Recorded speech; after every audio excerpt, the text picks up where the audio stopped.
Tonight we will go deep into the realm of the unknown and question everything as we search for the truth. We will explore the possibility of countless phenomena within the ultra spectrum, and together we will learn that it is all connected. This podcast is brought to you by the Experiencers Support Association, and it is a live stream broadcast. If you have a question, send me a super chat or become a YouTube member. This podcast is brought to you by the Experiencers Support Association. Take a seat, relax, get ready, and welcome to Beyond the Tinfoil Hat.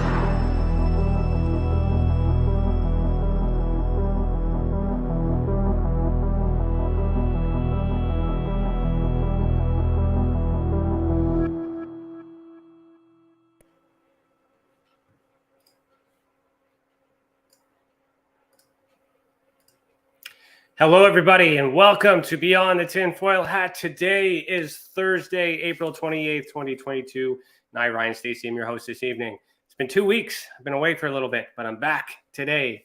I am a licensed private investigator, a citizen journalist, and the director of investigations for the Experiencers Support Association.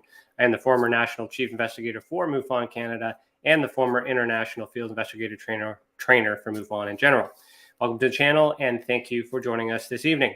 Super chat, just click the $ next to your name in the comment box. Tonight's theme is Experiencer Testimony, Hybrid Program, and Ancestry.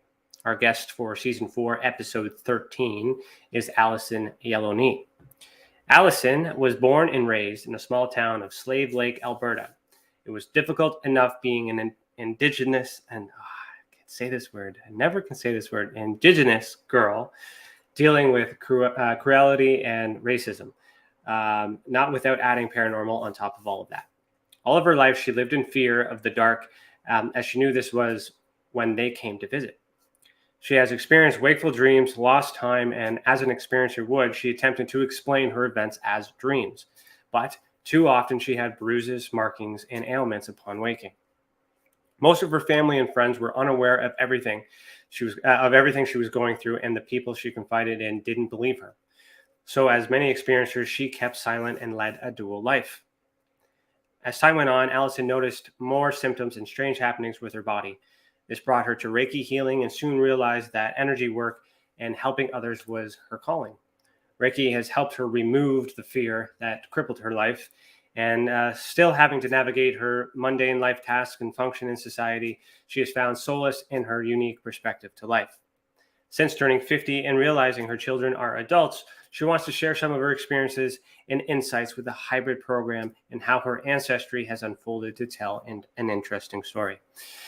Allison, put on your tinfoil hat. We are about to go down a rabbit hole. How are you doing this evening? Hi there, Ryan. I'm doing fine. Thank you so much. Yeah, you're welcome. You're welcome. Sorry, I'm a little rusty. It's been a while there. I had a little bit of a break, so I'm glad to see you. So we're gonna start the show with an icebreaker as we normally do, and this one is brought to us by CC. So let's say.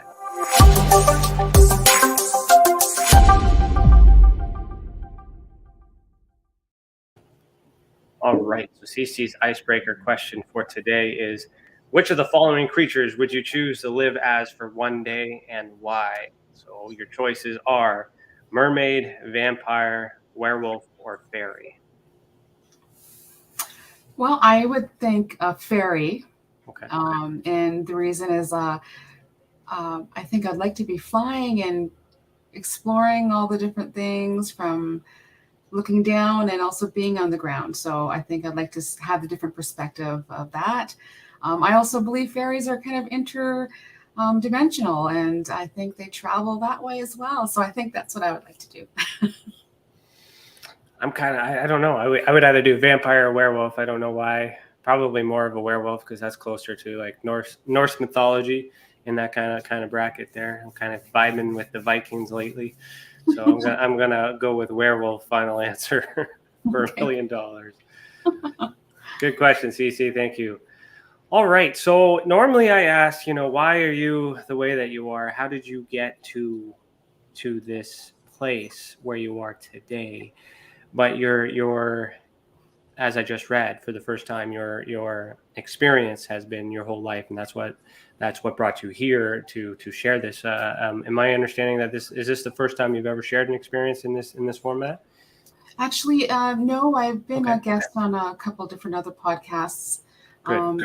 And back in the early 2000s, I was heavily involved in the research as well. I was probably one of the first or one of the only Alberta researchers at that time as well. And we met on a platform called Pal Talk. So we did a lot of voice chats there. Oh, good. How did you find that? How did you find that community and doing things like that?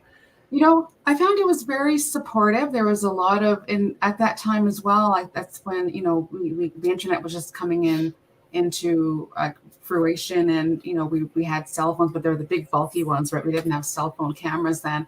So it was still very new, but a lot of the people that I spoke to were all in the US or all over the world, hardly anything for Canada. So I think at that time, I was one of the very few people in Canada who were researching this topic. We were talking about that before we got started. There is not very, very little in Canada. It's almost as if Canada doesn't exist. And why do you think? Why do you think that is? How come we're not so popular, us Canadians? You know, when you look at everything else, we're never really in the mainstream of everything. Anything from music to movies. There's a lot that they don't realize we're still a big country here. There's a lot going on up here. So I don't know when we'll be in that mainstream of anything. So hopefully, you know, as the years go on, that we'll start seeing a lot more Canadian content. Maybe we don't need to be in mainstream. Maybe that thought process that it's something we need to have.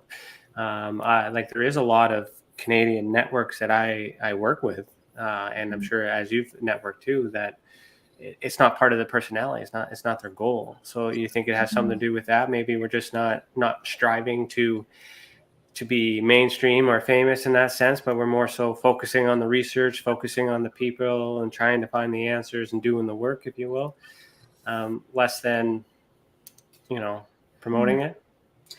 You know, I don't really know how to open those doors up. Like there's another, and I don't want to, you know, bring up other podcasts, but I know there a lot of content is the US as well. There's a lot of US contact, but the host is from Canada. So it's like, you know, they're having events, but in the US, like, hello, why not in Canada? So I don't know what it is. We're working on holding an event in September. So we're trying to get that started. I'm with you on that. We've done a few, and yeah, I feel you on that. We need to put Canada on the map, and we're working on that. So hopefully, you know, we'll meet one day. For sure. For that too. So okay, so let's. So it sounds like your paranormal experiences are like there's a variety and they're very complex. So if you were to group them all up and you take your whole life's experience, what percentage would you put on them being negative negative or positive experiences? Are they all positive? Are they all negative? A bit of both? So it's a bit of both, but throughout my childhood and up to my young adulthood, I would have said they're all negative. And mostly because of the intense fear that I had. It was a lot of trauma and fear. And in the experiences that I had, I don't feel like they were positive experiences, especially with the experiments and things that were done to my body. So it wasn't until my early 20s that I actually had different experiences that were more of I don't even know. There was really not much communication because I was still afraid. But not all of them were negative. Also, with that, I've had a lot of spiritual experiences as well. So, you know, I think that I always believe that once we're kind of open to having these experiences, we're kind of open to the universe. So I was having a lot of different experiences. Okay. Do you want to share? Are there any experience that you are comfortable sharing? Like I like to walk through the life, if we could, like to your earliest experience that you remember, and then maybe share that, and then we can kind of I can learn that and sure understand. So in 1979 is when things started to happen for me. So Slave Lake is 2.5 hours north of Edmonton. and Wabasca, Alberta is another hour beyond that. So my family is from Wabasca, and that's where a lot of these experiences started. And so the first experience is we had lived in Wabasca with my grandmother's property, and I was 7 years old. One night she called me outside, and I thought that was different. She never really comes outside to come and get me, but it was dark out that night, and she grabbed my hand. She said, "Don't be afraid, but I want to show you something." And so she pointed up to the sky, and there was like zigzag of lights going across the sky, and they were going from. There's no way that it was a plane or a helicopter. The way it moved across the sky, streaks going across. There's no way a human was in that, because there's nothing can go that fast. Mm-hmm. There was 2 of them in there, and they were like dancing in the sky, basically. And I didn't understand what it was at that time. I didn't know what she was showing me. I didn't know what it was at all. So around the same time frame, it was the summer. I was sitting next to a chicken coop, and my grandmother was in there getting eggs. My uncle, who was probably about 16 at the time, walked by, and he went through the sneezing attack. And then all of a sudden he was like holding onto his nose like this, and he was bleeding profusely out of his nose. And he was screaming because of the pain that he was experiencing. And I just watched him as he was digging in his nostril, and he pulled out something out of his nostril. And I ran up to go look at it, and it was a little ball that kind of had little lines, squiggly lines all through and it was hollow inside that little ball, but there was a hook, and there's a little hook at the end of it. And so that was probably what was lodged up in his cavity. So when he sneezed, he must have loosened it, and then he pulled out of there, and he was still bleeding. And he went up to my grandmother and showed her what it was. And she just said to him, like, "What did you put that up there for?" Like, she didn't know that. So those are all like memories. Like, I remembered those, but I didn't really put them 2 together until 1999, when I actually was going into facing my life and facing these, what I used to call wake dreams. Because with those ones were like conscious awake things that happened. So fast forward to the fall, we had a UFO encounter with my family, and there was hundreds of witnesses to this in the small community of Wabasca. So my grandmother has property. It's across the lake. So it's lakefront property, and it's about, I don't even know if it's 10 acres. I'm not too sure exactly what it is. So we had a small mobile home next to her house. And that evening, there was 4 of us in the trailer. I was 7 years old. My brother Darren was 5, and my brother Stephen was 7 months old. And he was like hanging out in the little walker that we had walkers back then. And my cousin, who was 13, she was babysitting us. My back was against the wall on the sofa, but what was behind me was the lake. And in this small community, there was no street lights. It was all dirt road. Like, it was very, very rural. There was and it was also one way in, one way out. It was a very small community.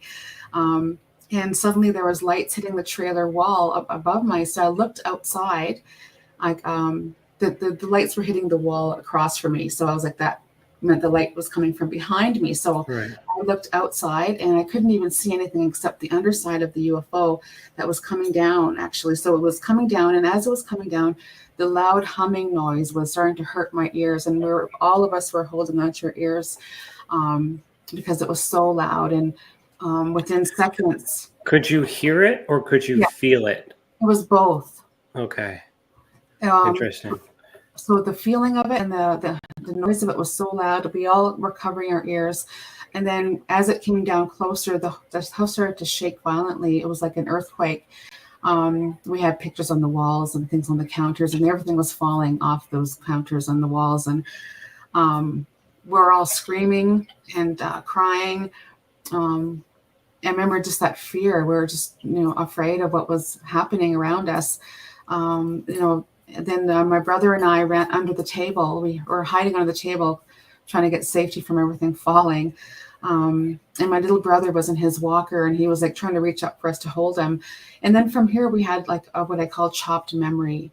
So I had the next thing I remember is like my cousins running back and forth.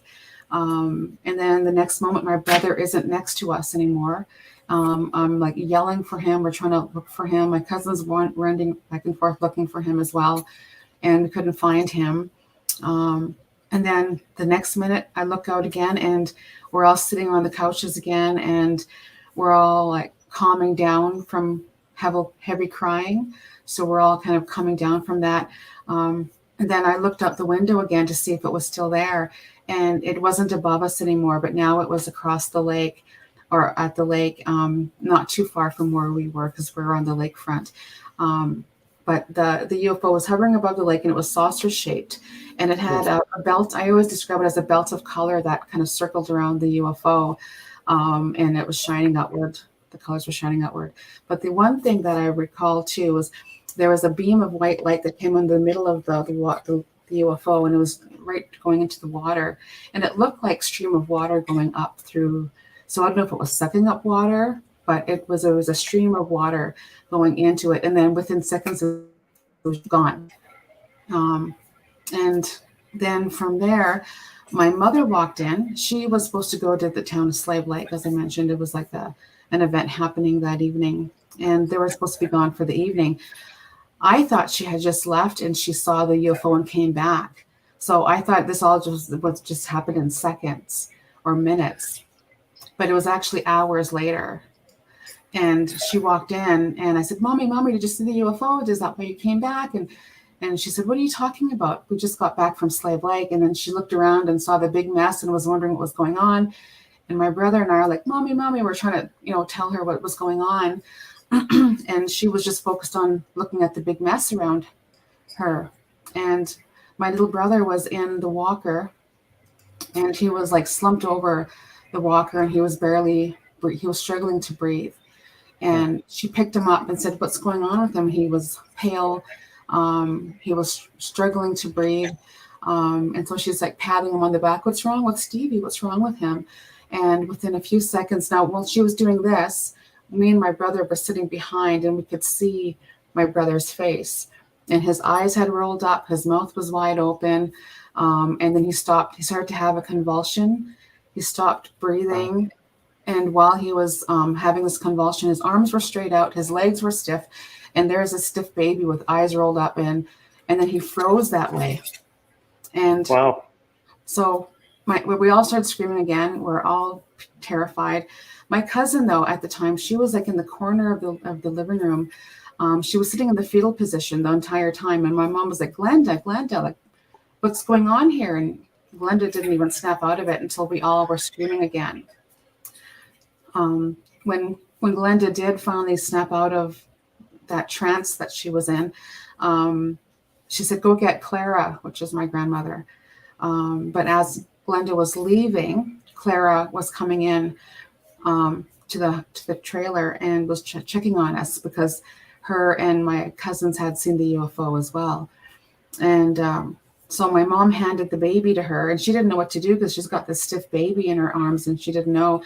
And so they ran to the house, and my mother literally was dragging me and my other brother. We did not want to go outside. I remember that fear of not wanting to be outside. We were just so afraid of everything out there. And so she literally dragged us to the next house. My grandmother laid my brother on the kitchen table, and then told us to go to the living room with the other kids. And so we're all huddled in there, and I can hear my auntie, who was reviving him. She said, he's not getting oxygen. She was doing mouth to mouth and trying to bring him back. And she said, he's not getting any oxygen. There's something lodged in his throat. So she was scooping something out of his throat. I did an interview with her later. She explained to me that it was like a thick white foam, and it was at the back of his throat, like his whole mouth was foaming. And it's not the usual saliva type foam. It was something with substance. So when she finally got that out of his throat, she was then able to get a passageway through to do the mouth to mouth, and then she brought him back. So it was approximately 5 to 7 minutes that he was not breathing. So then from there, they got him into the vehicle, and they went back to Slave Lake to the hospital, because there was no hospital in Wabasca at the time.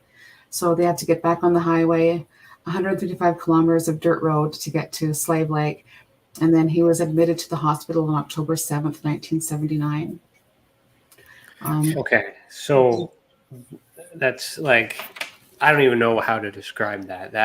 I mean, it's not, that is a lot. So all that as a result from the presence of this what we're calling a UFO. Mm-hmm. That happened, and then it affected so many people. So many people witnessed it. And then that is what appears to be some sort of EMP, or maybe some sort of biological effect. So did it affect anyone else that way, or just was it your brother? Just the baby, yeah. And the baby. Okay. So and how? So apparently, so after doing some research on this, because at the time I didn't realize, like, there's other people that witnessed this. It wasn't until 2001 that I was doing interviews about this, and I probably interviewed 12 different people who lived in Wabasca at the time, and they remember that night. And it was put in the local paper as well in Slave Lake. RCMP were called, and apparently as the RCMP came into the community, people were following the RCMP because they were going to the house, my grandmother's house. And so apparently a train of vehicles were following the RCMP to my grandmother's house. Certain things that I don't know yet were, did the RCMP go in and talk to my grandmother? Did they go in and I don't know any of those things. I was only 7, right? So, and it wasn't something that my grandmother recalled either, because towards the end of her life, she had dementia, and there was a lot that we didn't get cleared up before. What year was that? That was 1999 or 79? Mm-hmm. Okay, I've been also trying to find, to see if there's anything readily available to bring up for that. Because so I did try to investigate it myself. I went to the Slave Lake. There was a man there he had 2 newspapers, and I went to him because he has an office here in Edmonton. And there was a Slave Lake fire that happened in 2000, I think 10 it was, I'm not sure. And unfortunately, his place of business also went up in flames, and a lot of his archives went up in flames. Some of them were there, and he actually let me go there and go through everything that he did have left. And the months of this happening in that year were the ones that were missing. He had he had like September's articles, he had December's articles, but he didn't have November, December's articles. So have you ever done a Freedom of Information request on yeah, so that's something I could help you with. If we could narrow down the date and time and do a range, so I can send those to the RCMP, because if RCMP was present, then perhaps they might have a copy of those records and release those. That's definitely something I could help obtain. Right. How far away is it Duhamel? Have you heard of Duhamel in Alberta? I just recall that back in the 70s, I believe there was a UFO sighting there in Alberta. So like Canada lists a bunch of historical or notable UFO events. And we got Shag Harbor, Falcon Lake, and there's Clan Lake, and there's so Duhamel is one in Alberta. So just curious as to, with so many witnesses and with the involvement, as to why this wouldn't be added to that roster. And I haven't even heard of it. I'm learning about this for the first time too. So I find that interesting, because that is, you have everything there, and are there military bases nearby by chance? No, not at the time. So in Wabasca, it was just a native community, but Slave Lake has had a lot of experiences. And there's actually another report from a guy out of a community close to Slave Lake who had similar, he had experiences all his life as well. And his story was in the Edmonton Journal, which of course is a bigger platform of media than the small town little, newspaper.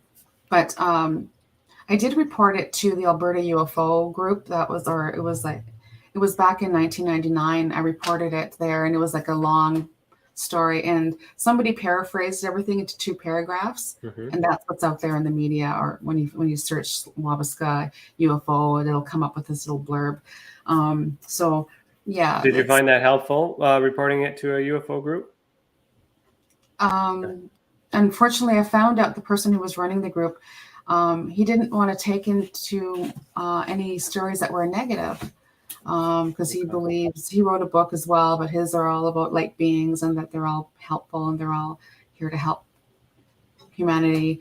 And so he didn't like my story, or he didn't believe my story. I don't know. Well, that's not good at all. We have, like, you got to take with the good with the bad, and because there's information that needs to that can be extracted from that, right? So opinion on it is, that's opinion, right? So you're the experiencer, by, if he was good enough.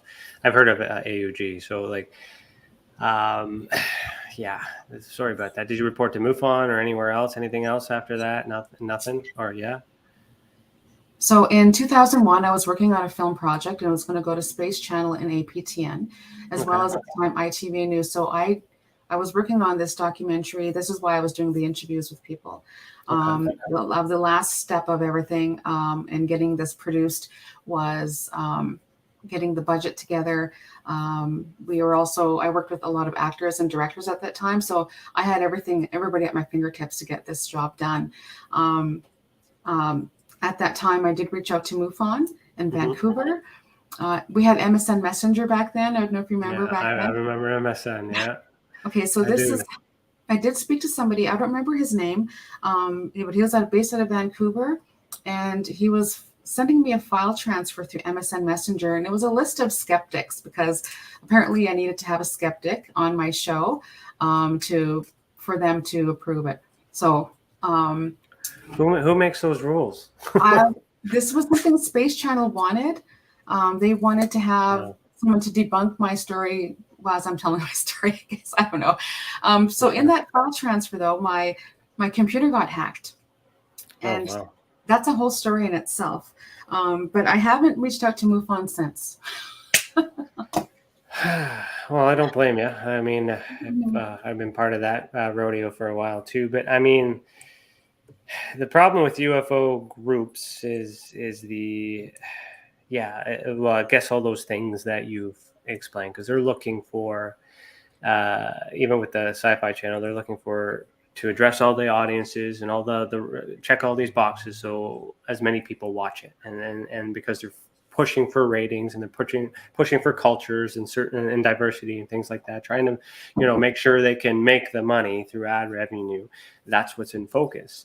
And unfortunately, the experiencer, is not really taking at face value, and that happens quite a lot. So you tried, it didn't meet your expectations, you didn't give up, so you're still trying. So that's in 2001. So, and you haven't reported MUFON since. What have you been doing with it? Have you buried it? Have you been trying to still solving it? Do you have new leads today? Well, there was threats to my family. Oh, wow. So it was, like I said, it's a story in itself why I pulled away. And during that time, my children were still very young. They were, I just had a newborn as well. So I was not prepared to put my family at risk. And I thought, okay, I'll wait until my children are adults.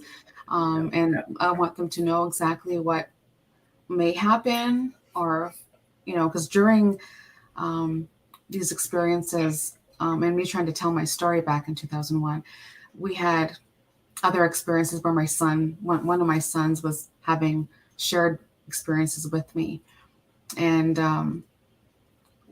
it was pretty much, he said to me, "Mommy, they said they're going to take me if you don't stop doing what you're doing." He was 3 years old. He didn't know what I was doing.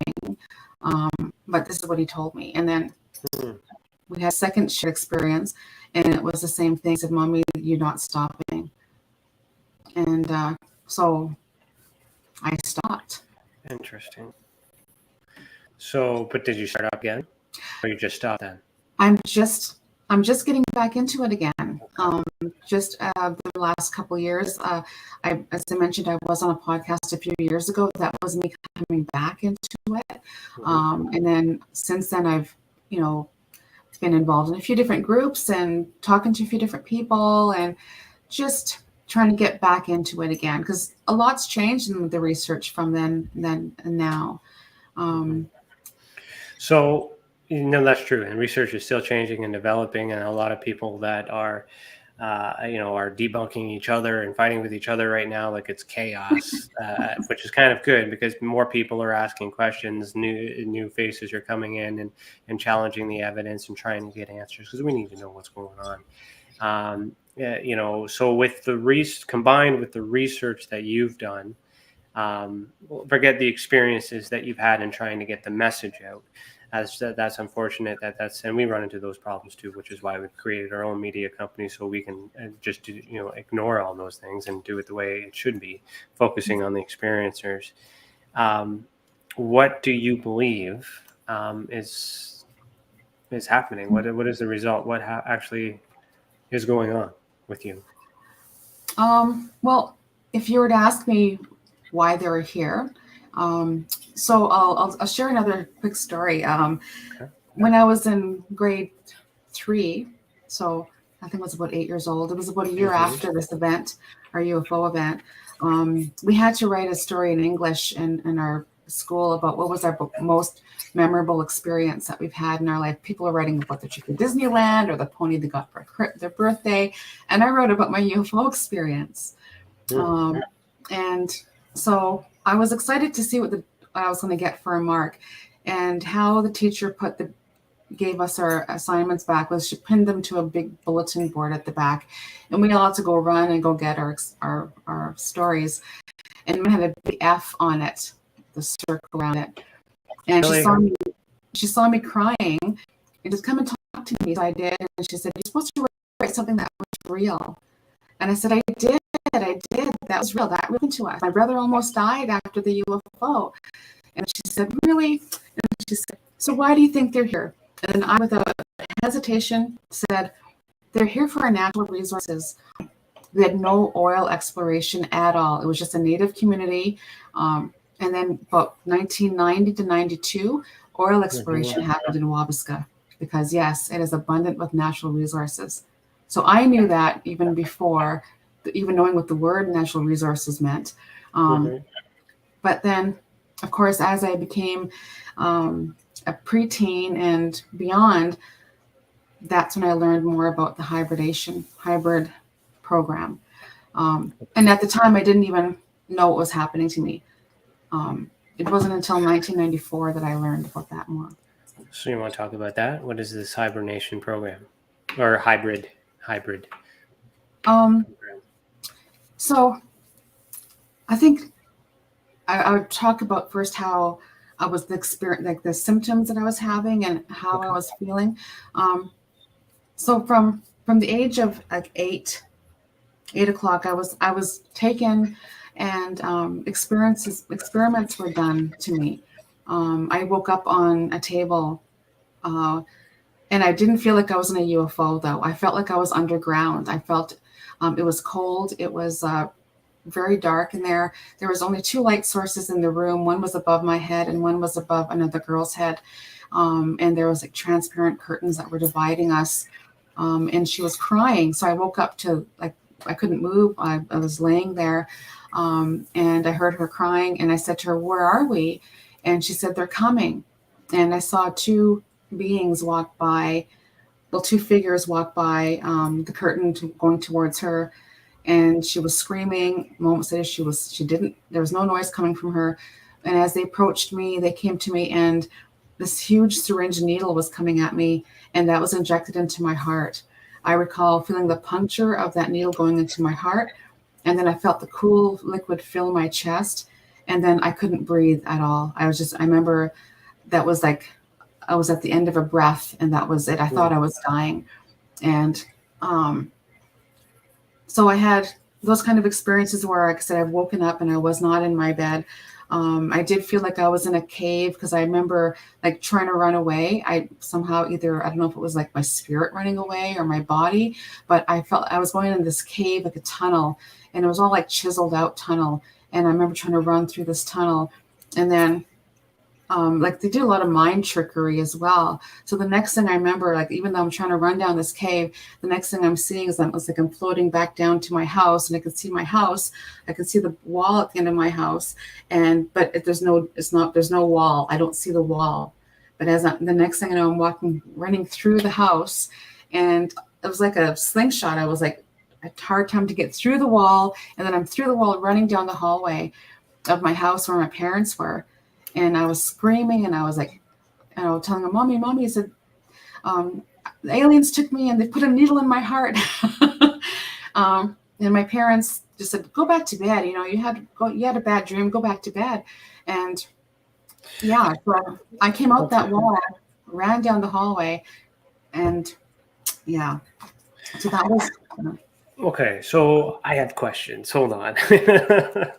So there's this astral travel kind of element to the out of body experience kind of element that's kind of attached to this. So if you at the end of it, you're at home in bed and parents telling you go back to bed, it's just a dream. So do you remember going to sleep before this event has happened?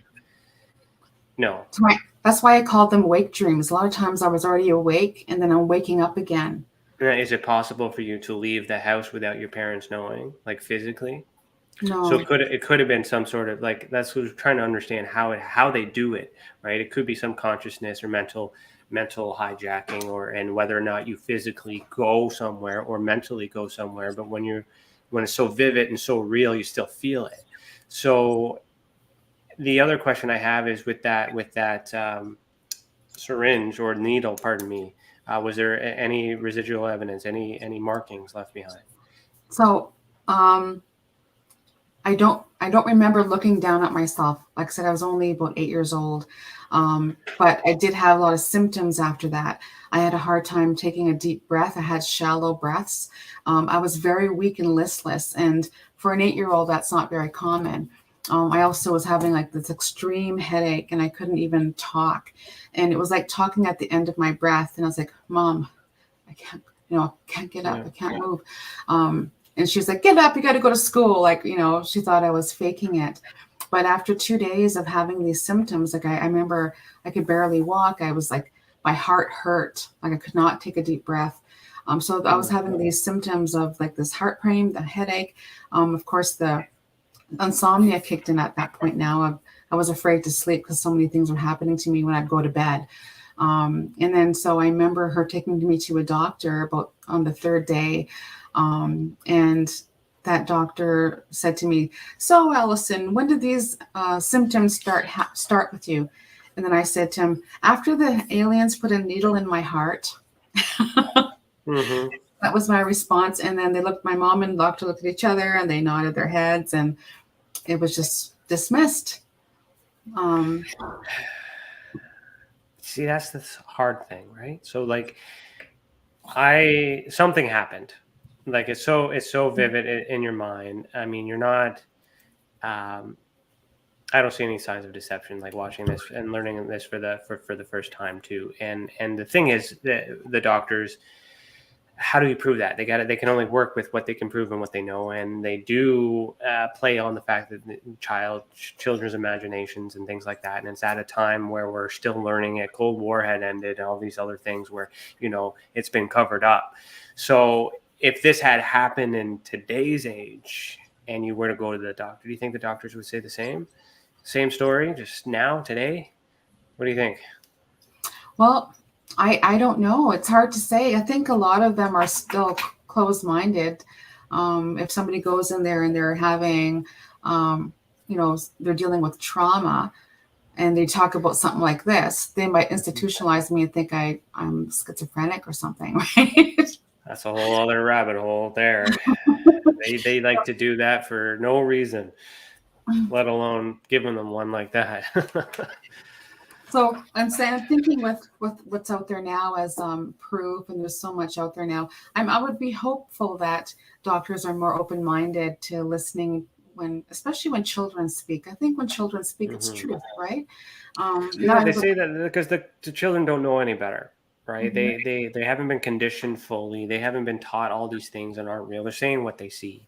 And so you calling it an alien, how did you learn that word at 8 years old?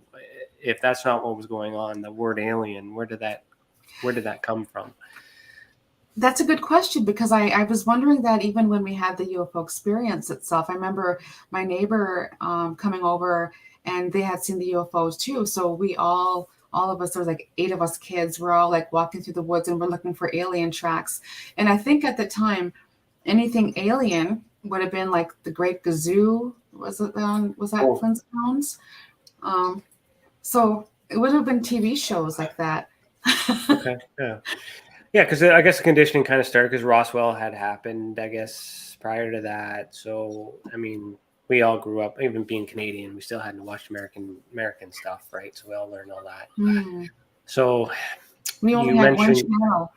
Did you? Oh, wow. Okay, so you said you saw these beings. Let's go back to that. What did these beings look like?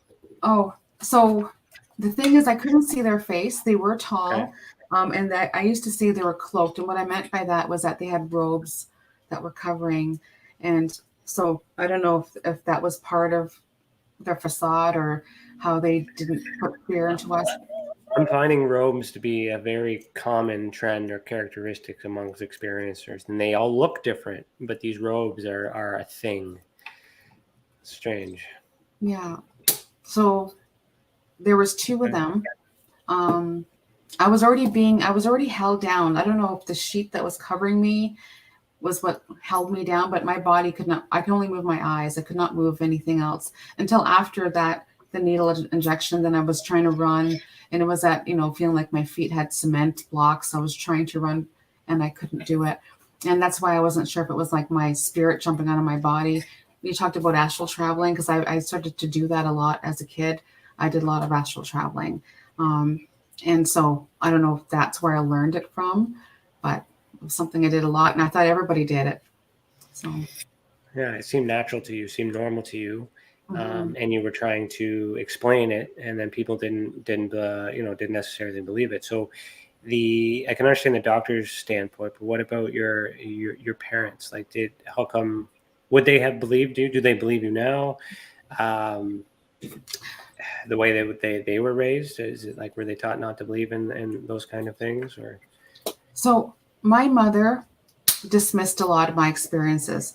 My father traveled a lot with business, so he wasn't really around very much, and so he wasn't one I would really talk to about it, except that day when my brother had when our UFO experience. My father and uncle were actually across the lake. They were on a hunting trip, and so from where they were the night of the UFO experience I'm talking about, I thought they would have seen the UFO, but it was not till the next day that my father and uncle were coming back, and I stood at the cliff of the lake, and I was waiting for them to arrive to let my dad know, Daddy, there was a UFO last night. Did you see the UFO?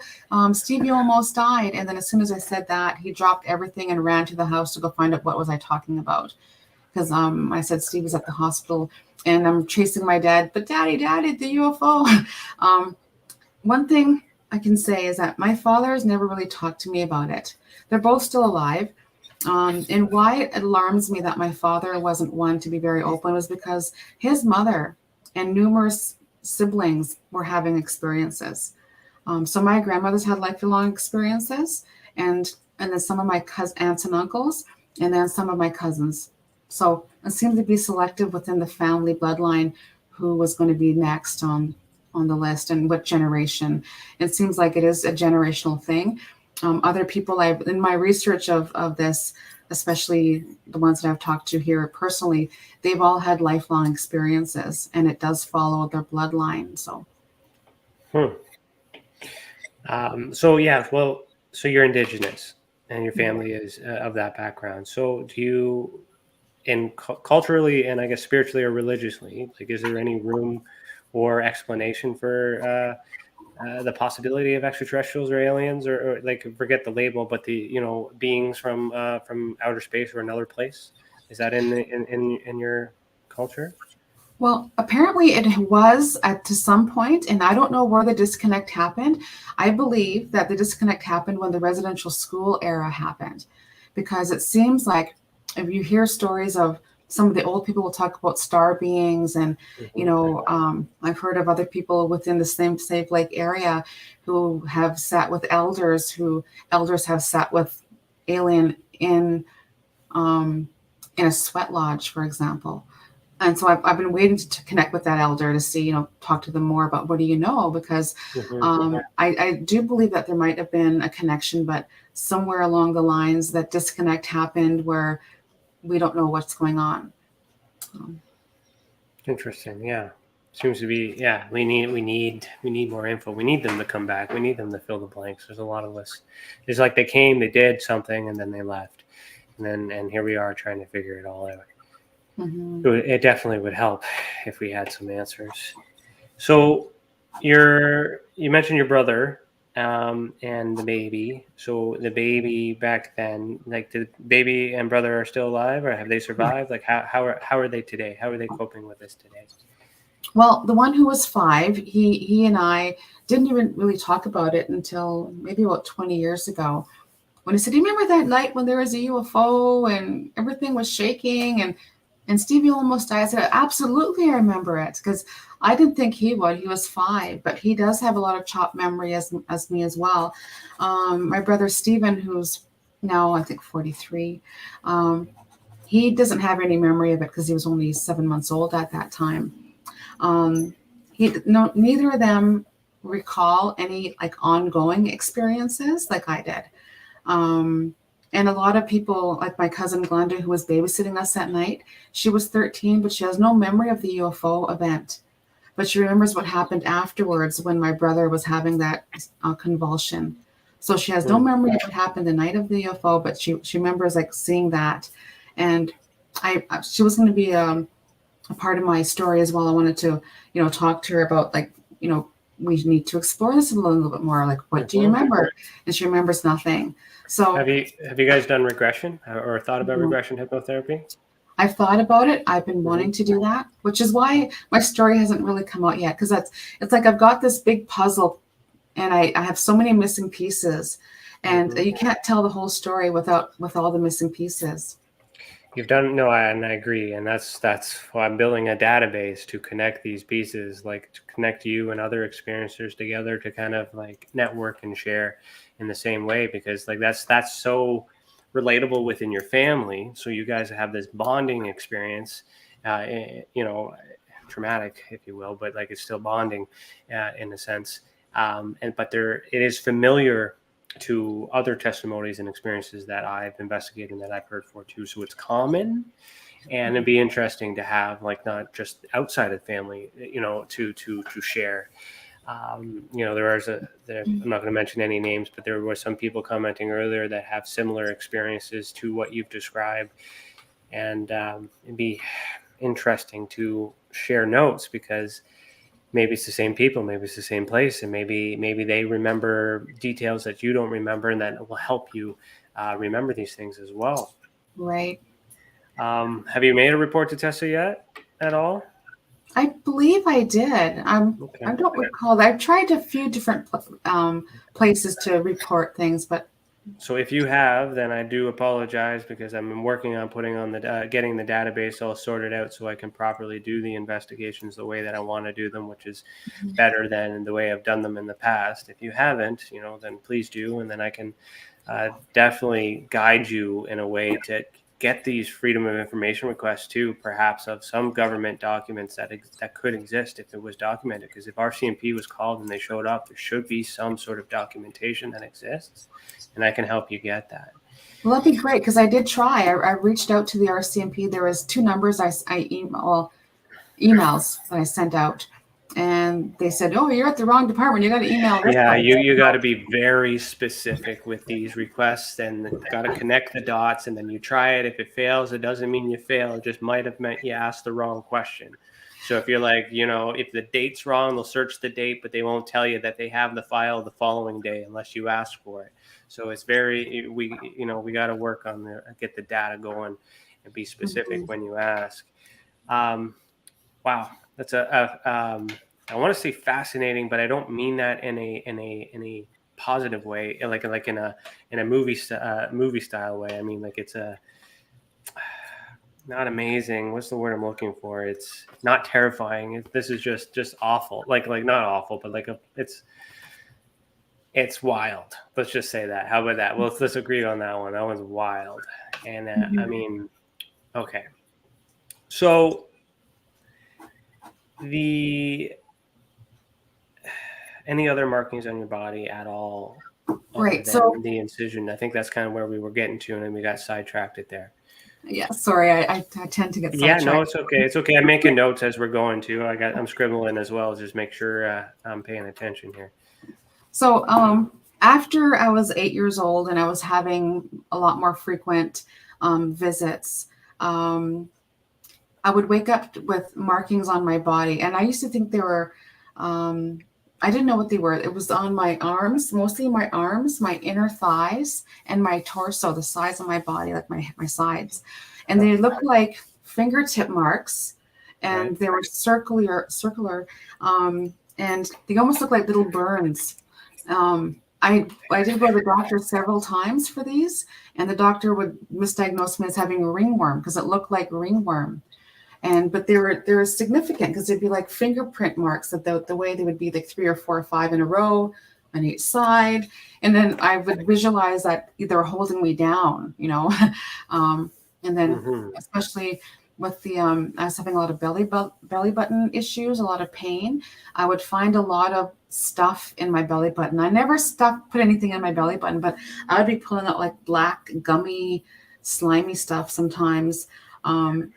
They can. I know there's procedures where they can go through there and get in on the insides and stuff. So that's odd. Right, and so that started about 8 years old, and throughout my whole teenage life, I had a lot of those belly button gunk stuff going on, the pain in my stomach, those marks all the time. I do have a scar on my scalp. It's kind of shaped like a T, and I got that sometime about 8 or 9 years old. And whenever I knew they were coming, I could feel it. Like I would feel like my ears would be ringing, like a really high pitched ring, or I'd get this like feeling at the back of my neck, like someone's watching me. I always would know when they're coming, and I'd just feel a lot of anxiety, and just tried to fight the sleep all the time, because I knew that when I closed my eyes, they're going to come for me. But then I learned that they were still taking me even while I was still awake, and then I'd be waking up again. And I'd be waking up with I had this, like, I remember wearing this button-up pajamas. Back then we had pajamas that had buttons all the way down, like halfway down the chest and to the neck. And I remember, like, sometimes my pajamas would be on backwards, like they'd be around the other way, or they'd be unbuttoned. That's interesting. I've heard that too many times. And also, sometimes I felt like I was just dropped, like on the floor, like next to the bed, not on the bed, but next to the bed. And, if you roll over, and I've fallen off the bed a couple times, and there's a way that happens. You kind of feel, but this was like, and I just dropped right there. So there was a lot of times I woke up on the floor. I felt like I just dropped there and woke up that way. Interesting. I mean, like I've always tried to imagine the amount of work it would take for like a human being to enter a bedroom and kidnap someone and take them without anyone noticing, do all these things, bring them back, put them back to bed, let alone an alien. Like, I mean, it's difficult for a human being to even do that. So the technology that would have to exist to also pacify everyone else that's in the house, to distract them from noises and sounds. If you have any animals in the house, to stop them from alerting everyone, to induce you to be, or experiencers to be so out of it, to not be able to realize this is happening. It's very difficult. So I always tend to lean towards the possibility of it being psychogenic or some sort of mental attack versus physical attack. And I'm learning through studies that that you can experience pain through dreams. You can experience a lot of things and while you're sleeping, and we don't even know where we go when we dream, whether that's the real world or and this is the dream world. We don't really know all those things are happening. So besides coming to a conclusion, which we have no way of knowing until we have answers. Have you ever spent some time thinking about why you and not and your family, as opposed to someone else? Like why what makes you so interesting to them to be visiting you all the time? Well, that's my purpose of doing this, is I'm trying to find out why, to know, like, what is it? So I've, throughout my life, I'll share this. I've had messengers come to me, and I call them messengers because they've come with some validation of these experiences through my life. I've never paid for a psychic to ask them questions about this. I'll give an example. I was working for the government at the time, and I'm walking downtown Jasper Ave here, and I come up to the stop light, and I'm waiting for the light to change, and a woman came up to me and she said to me, "Dear one, can I speak to you for a moment?" And I looked over at this woman, and she said to me, "Do you realize there's a UFO attached to you?" And I looked up thinking, oh no, like they're chasing me now. And she said, "No, I don't mean right now, but in your lifetime." She said, "Your energy is like a beacon in the night." She said, "You have very strong energy, so you're attracting both positive and negative forces." She said, "You need to learn how to hone in your energy so you're not so open." And I'm like, okay. And then she said, "You should be grateful that you're one of the chosen ones." And I said, and I was angry because I chosen. I said, I didn't choose this to be, taken from my bed, to be going through all this trauma, to have experiments on my body, to be used as a host body for whatever purpose. I didn't choose this. And I said, and I don't feel like I'm supposed to be special because of this. I said, this is not something I would ever want, for my enemy. And she was smiling, and she said to me, "Once you know why, you'll start to understand what's really going on." But at the time, I was only 21, 23 when I saw that woman.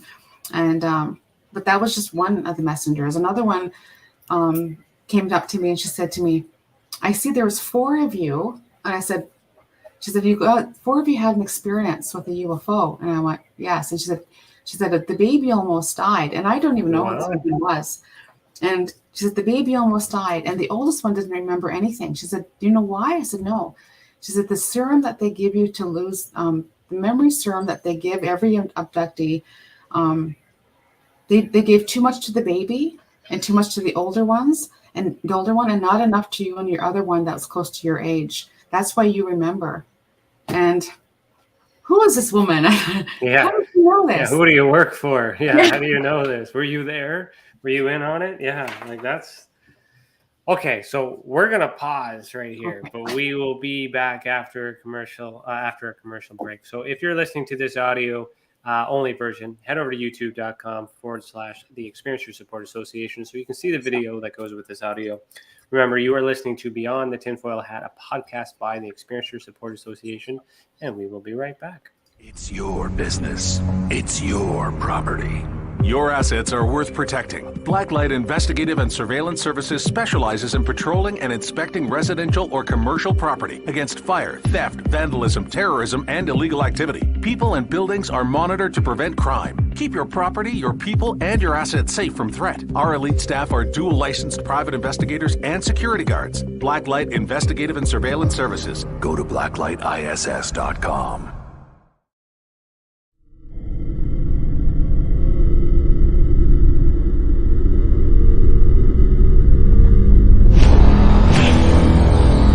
The same thing that draws aliens to our planet is the same thing that draws us to others. Exploration, curiosity, sustainability of life. That's why we go. It would make sense as to why they're visiting here. Travis! Quit playing around, man. Get back here. Travis! The last thing I remember was this numbing shock. Stunning sort of a feeling. Very powerful. Get away from me! I was just out of my mind with fear, just screaming the whole time. It's been theorized that aliens prefer remote areas because they don't want to attract attention. Whatever it is that they're doing, they would want to do that in a less populated area. there are multiple accounts of the same thing from people from all over the world. People that do not know each other, do not live in the same cultures, and they're all looking up, they're all seeing things in the sky. So it would be naive of us to think that we're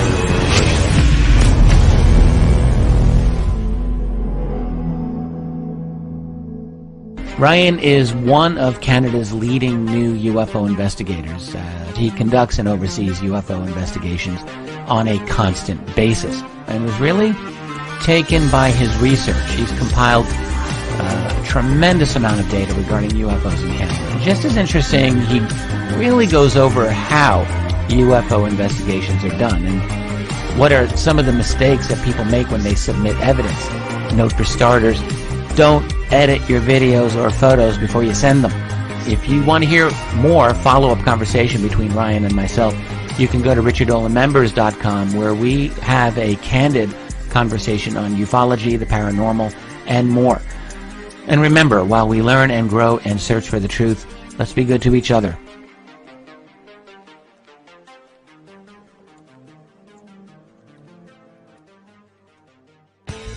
Welcome to the Observation Deck, a state-of-the-art, one-of-a-kind virtual platform that takes video conferencing to the next level by using avatars to navigate a campus, just like you would in real life. First, you install the application and design your very own unique avatar. Then you're free to explore the various areas of the campus at any time from anywhere. There's so many areas and activities to choose from on the platform. There's a 1,000-seat auditorium, a large expo hall, a movie theater, a nightclub, an art gallery, and even a beach. Come attend a conference or take a class or hear a lecture. Meet new friends and interact directly with presenters.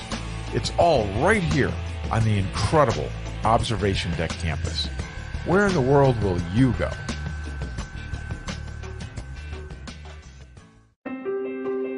Have you ever wondered, or maybe just thought to yourself, if there were others just like you? You know, people with extraordinary abilities, psychogenic advancement, and perhaps unique intuitions.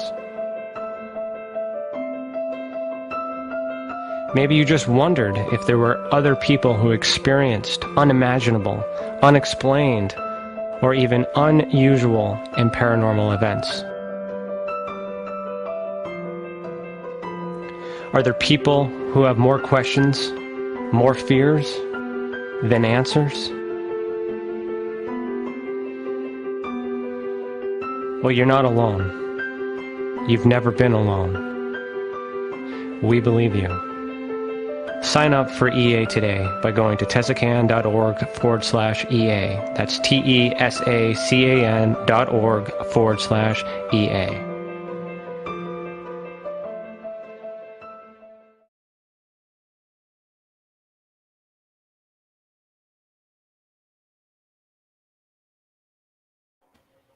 Welcome back. You are listening to Beyond the Tinfoil Hat.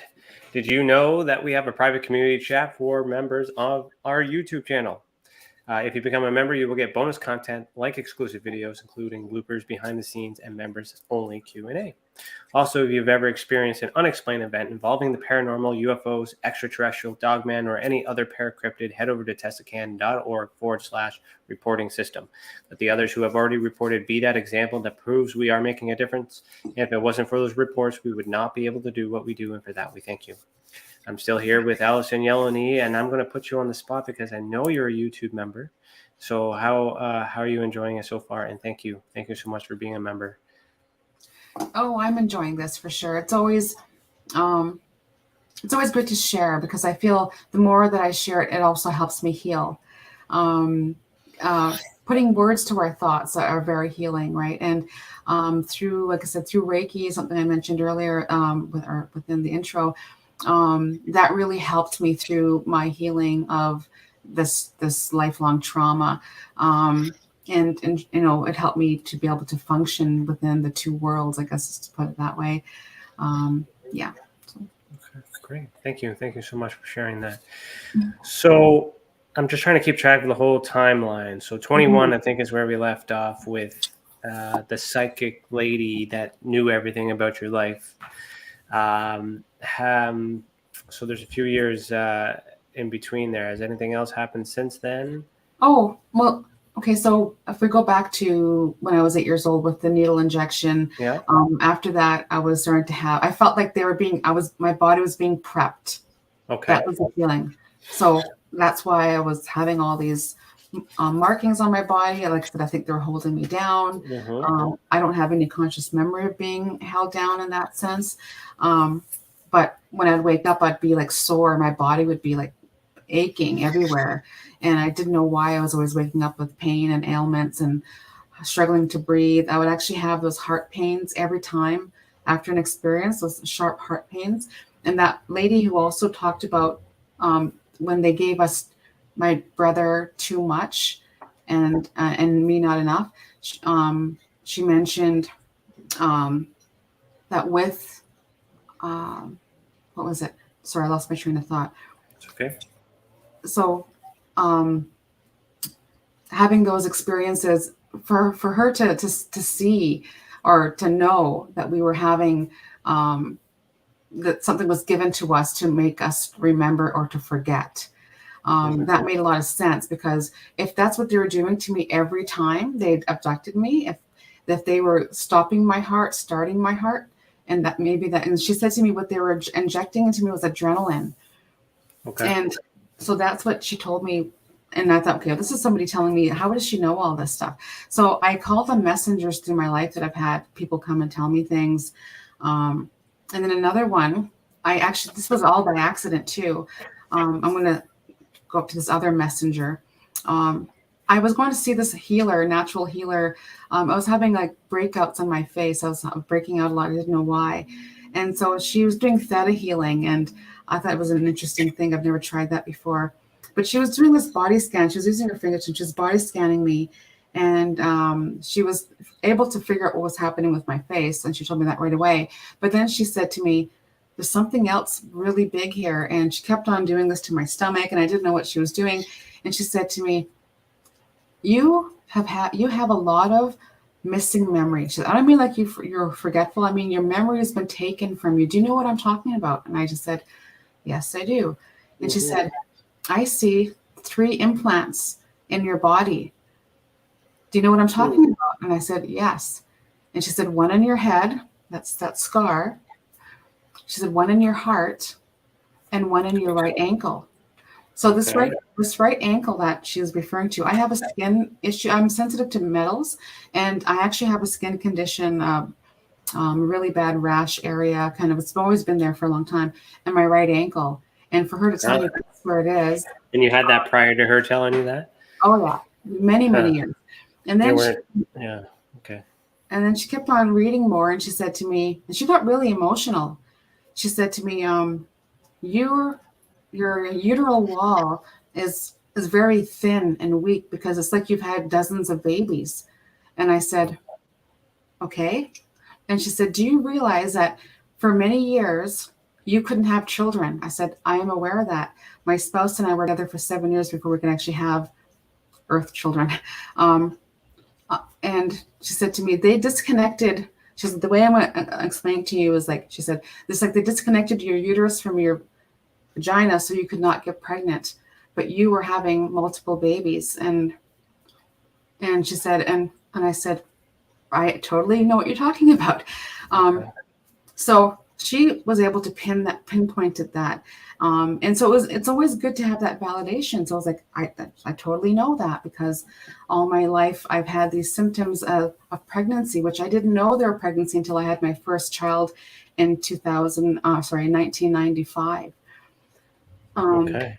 So these other babies, where do you suppose that those are?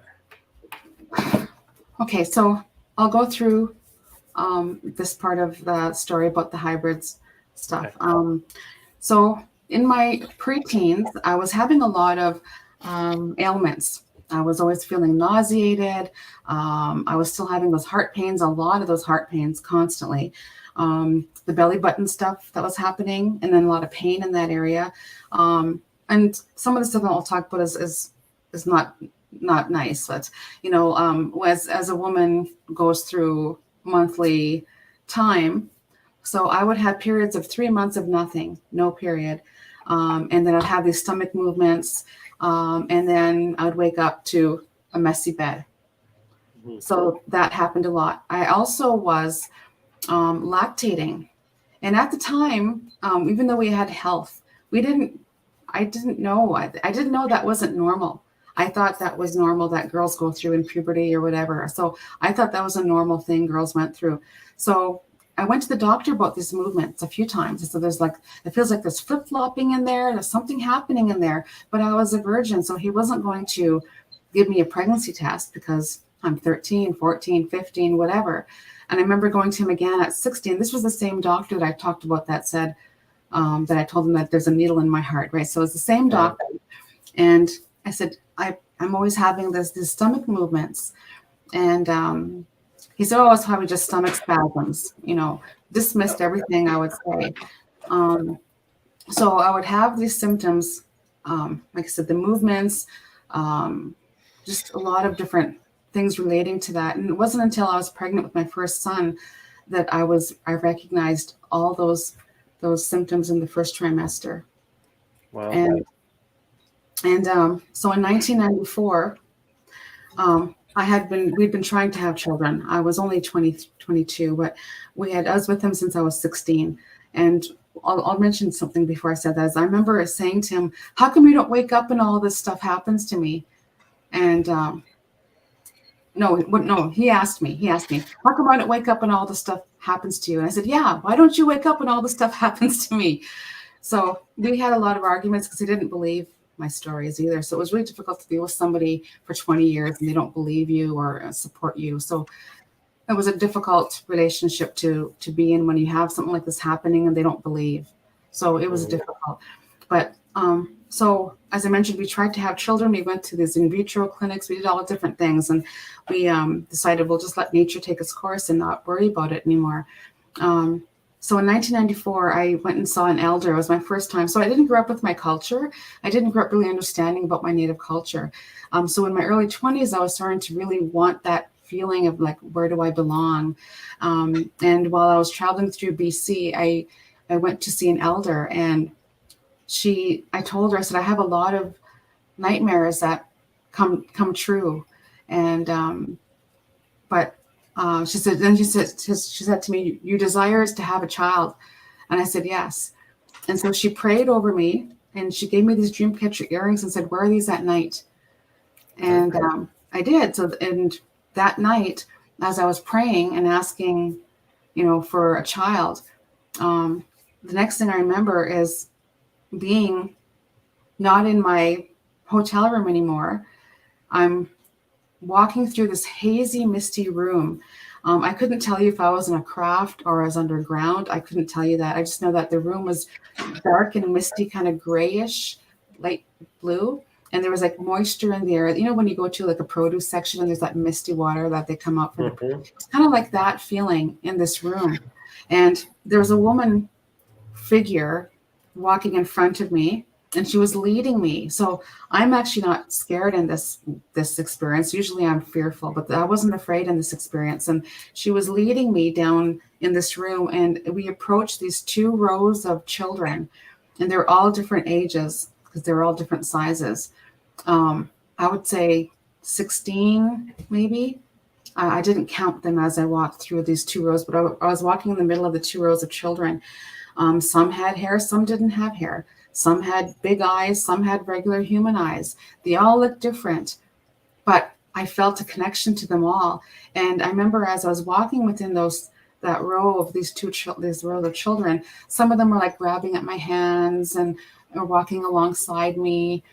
And I remember just feeling all this love for all these children that were around me, even though they didn't look normal to me, but I still loved them.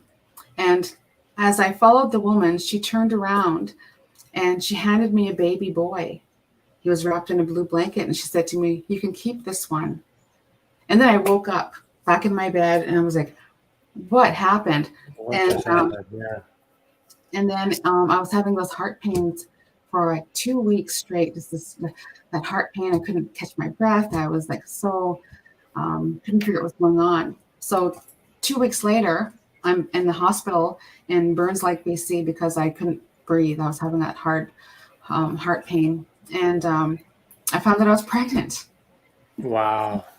And then we came back to Edmonton and started to figure out things out about the pregnancy, and going to a doctor, and they said, okay, well, your due date's going to be February 15th to 20th. We don't, that time in 94, that was the and I said, no, he's going to be born on February 1st. And the doctor would argue with me or I'd argue with him the whole pregnancy. And I'd say February 1st. He goes, nope, February 14th. I've been doing this for 25 years. I can estimate it'll be close to the 14th or 15th. And I said, don't go anywhere on February 1st. Right. So January 31st, I had my weekly visit with the doctor. And he said, nope, you haven't dilated yet. We're looking for a couple more weeks. I said, nope, a couple more days. He'll be here. So that night I had like this drop, what they call the baby drop. The baby dropped that night. The next morning my water broke. So that was January 31st. January 31st is the water broke. And I was in the hospital, 24 hours of labor, and born on February 1st. That's and the doctor walked in. He said to me, how did you know? I said, I just knew he was going to be a boy. He was going to be born on February 1st. So that's interesting. I'm going to call to David Petrella, because I know he's in the audience. He's an astrologer. He's part of Tessa. So I don't know if you want to comment, Dave, on any significance on February 1st in terms of zodiacs or astrology, if there's anything you know to mind, because that's really interesting. Okay, so you've been busy in this UFO phenomenon.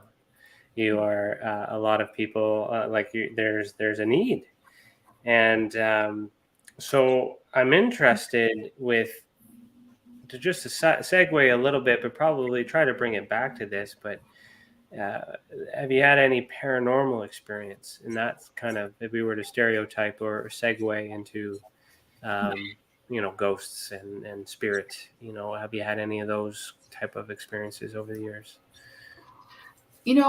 I have. I'm not afraid of ghosts, but if I see a mouse running across the floor, I'm screaming my head off, not even knowing I'm screaming. So, so with my work of Reiki, I actually have done a lot of clearings of spirit. I can communicate with them and find out, ask them questions or help them cross over. So as a child, I don't recall having too many ghost stories. Just within the community of Wabasca, every community seems to have some kind of a fable or story. And so I had a couple of those type of experiences where there was one guy, he was told that he walked with the devil and to stay away from him. We always thought that parents told the kids that just to keep them inside, but found out that this guy was really true. And we did have an experience where ended up walking behind him, and there was two voices, and they're both laughing at the same time. And we found out, oh my God, that's John Mack. His name happened to be John Mack. It's so funny because there's the researcher from who's passed away. But this guy's name was John Mack as well. But he was like the town drunk, as you put it, and was told that he sold his soul to the devil. And so people said that he walked with the devil. So I was 13 years old, and my cousin and I came across him, and there was two voices, two people laughing at the same time. So that was a really scary experience for us at that time. Interesting. Do you think it's possible that ghosts and aliens are connected? Well, I believe the way I think of things is that we're all in different dimensions. And I always think that it's a different dimension that they're in. And even with the alien encounters, I don't believe all of them were coming in a UFO. I don't believe that they're all travel in UFOs. I believe that we have underground bases, just like when Phil Schneider talked about his experience going down underground. a lot of that resonated with me because he talked about, the underground aliens, and he talked about the suits and how they shot lasers at him, and that's how his hand got melted off. And he talked about how that laser came out of the belt of the alien gray. And that's exactly what was coming at me when I was trying to run away from a gray. That was in 97. And he was wearing a silver suit and he had his belt. And that's where the laser was being shot at, was on his belt. So that was in 97. Interesting. And yeah. Okay. Sorry. I'm intent. I'm listening here. So, like you've obviously your research shows. So you've done a lot of diving into this to try to find rational explanations as to what has happened, why it has happened. And you're still looking. You haven't really concluded on anything yet, have you? Well, so I do have a lot of conscious memory, but I have a lot of missing memory as well. I have talked about getting into regression. Actually, I did reach out to your team as well to try to connect with somebody in person. And that's where the challenge is. Like we talked about, Canada doesn't really have all these resources available to us. So Yvonne Smith has been somebody I've been reached out to before in the past. So Peter Robbins is another one. My good friend is Daryl Sims, who's the alien hunter. And then Chris Rutowski, who's in Manitoba. Yeah, Manitoba. So those were all going to be on my roster for that conference I was going to host, as well as Travis Walton. I met Travis Walton through that Pal Talk that I was talking about there. So he's the one who led me to John Mack. And at that time, Mr. John Mack was still working at Boston University, and I was invited to go and meet him and work with him, but I have to dedicate 6 weeks to the research to be there, because they did like sleep. They did a lot of different things, from regression to counseling to monitoring my sleep, body scans. It was going to be a big full out thing. And unfortunately, though, he was killed while he was at a conference. So didn't get to happen. So yeah, over the years, I've done a lot of research, especially when it came to the experiencers' common, I guess, ailments, or, those feelings. Like a lot of experience that I've met, none of them have really gone sideways, where they need mental health or they're institutionalized and needing, medication. A lot of people that I've come across, we all live regular lives, and we're able to function in this world, but we just have these experiences that, what connects us. So I think somewhere along the lines, they put this balance in our life. I don't know how that goes about, because I still, like I said, I want to learn more about my own experiences. I do want some conscious memory. I have had, more conscious memory of it. I've had a couple elders tell me, don't do it. He says, enough already. He says, delving more into it, it may affect your life. And I'm like, wow. Yeah, well, once you unlock it, once you learn, you won't be able to put it back in too, right? There's, I know with regression, when it does work, it unlocks it, and then you can't. I don't know if you can dial down, like remembering a little bit, or you remember all of it. Mm-hmm. And if there's a lot that's been regressed or suppressed, you are taking that risk. So, but that's where you have to make that conscious decision for yourself as to when you're ready, and whether or not you have enough. And maybe that was subliminally suggesting that there are some negative things and elements that you don't remember, and there might be some judgment there, or they're concerned that if you were to realize those things, that it might affect you. I don't recommend regression for those reasons alone, because we never know, where the mind's going to go. And I don't want to be responsible for you being completely normal, then all of a sudden terrified for the rest of your life. But at the same time, it could answer a lot of questions. It could be uplifting, it could be comforting. So, and I understand and I appreciate the need to meet some people in person. And it's hard. It's been very hard with the last 2 years with the pandemic and everything else too. But even prior to that, we didn't really have any groups or people would do these things on their own and try to connect and talk to each other. But there hasn't been really any regulations or collections of keeping people connected and network and things like that. So we started, have you heard of our Experiencers Anonymous group?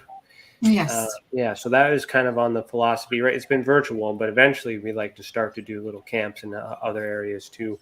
MUFON called them chapters, but where we would create that opportunity for other people to just come and meet, and then eventually you would network with others in your area. So with regression, if you know someone and you trust them, say your concerns, use that, and do that. Now, I'll put my investigator hat on. If there's a case that you've submitted or haven't submitted, I would like to get as much of the data from you as at this state until you're ready, so that way it's documented in report form. You have a copy of it. And then we can kind of weed out some of these things and then focus in on regression. So the way I work with regression is then I would give specific questions to be answered. So that way we can kind of validate that the regression is third party. So doesn't know me, doesn't know you, or depending on the simple things. So we can compare the timestamp data that was already recorded. So this testimony as is essentially a piece of evidence because you're saying it here. And then we were to find other things that kind of correlate to that later on. Then we can show that regression works, because there are some people that provide that service, but they're just doing that and misleading and guiding to certain thoughts and playing on the mind, which is very damaging as well. So it's very hard to use that tool effectively. However, I can make referrals too. I do know some people that I do trust for regression, but we do need more in other areas, because you probably would benefit more from having it in person. You can do it virtually, because it's just like listening to tones on YouTube or something like that to help you sleep and things like that. But there's a lot of information that can come out of it. I'm terrified of doing regression for myself.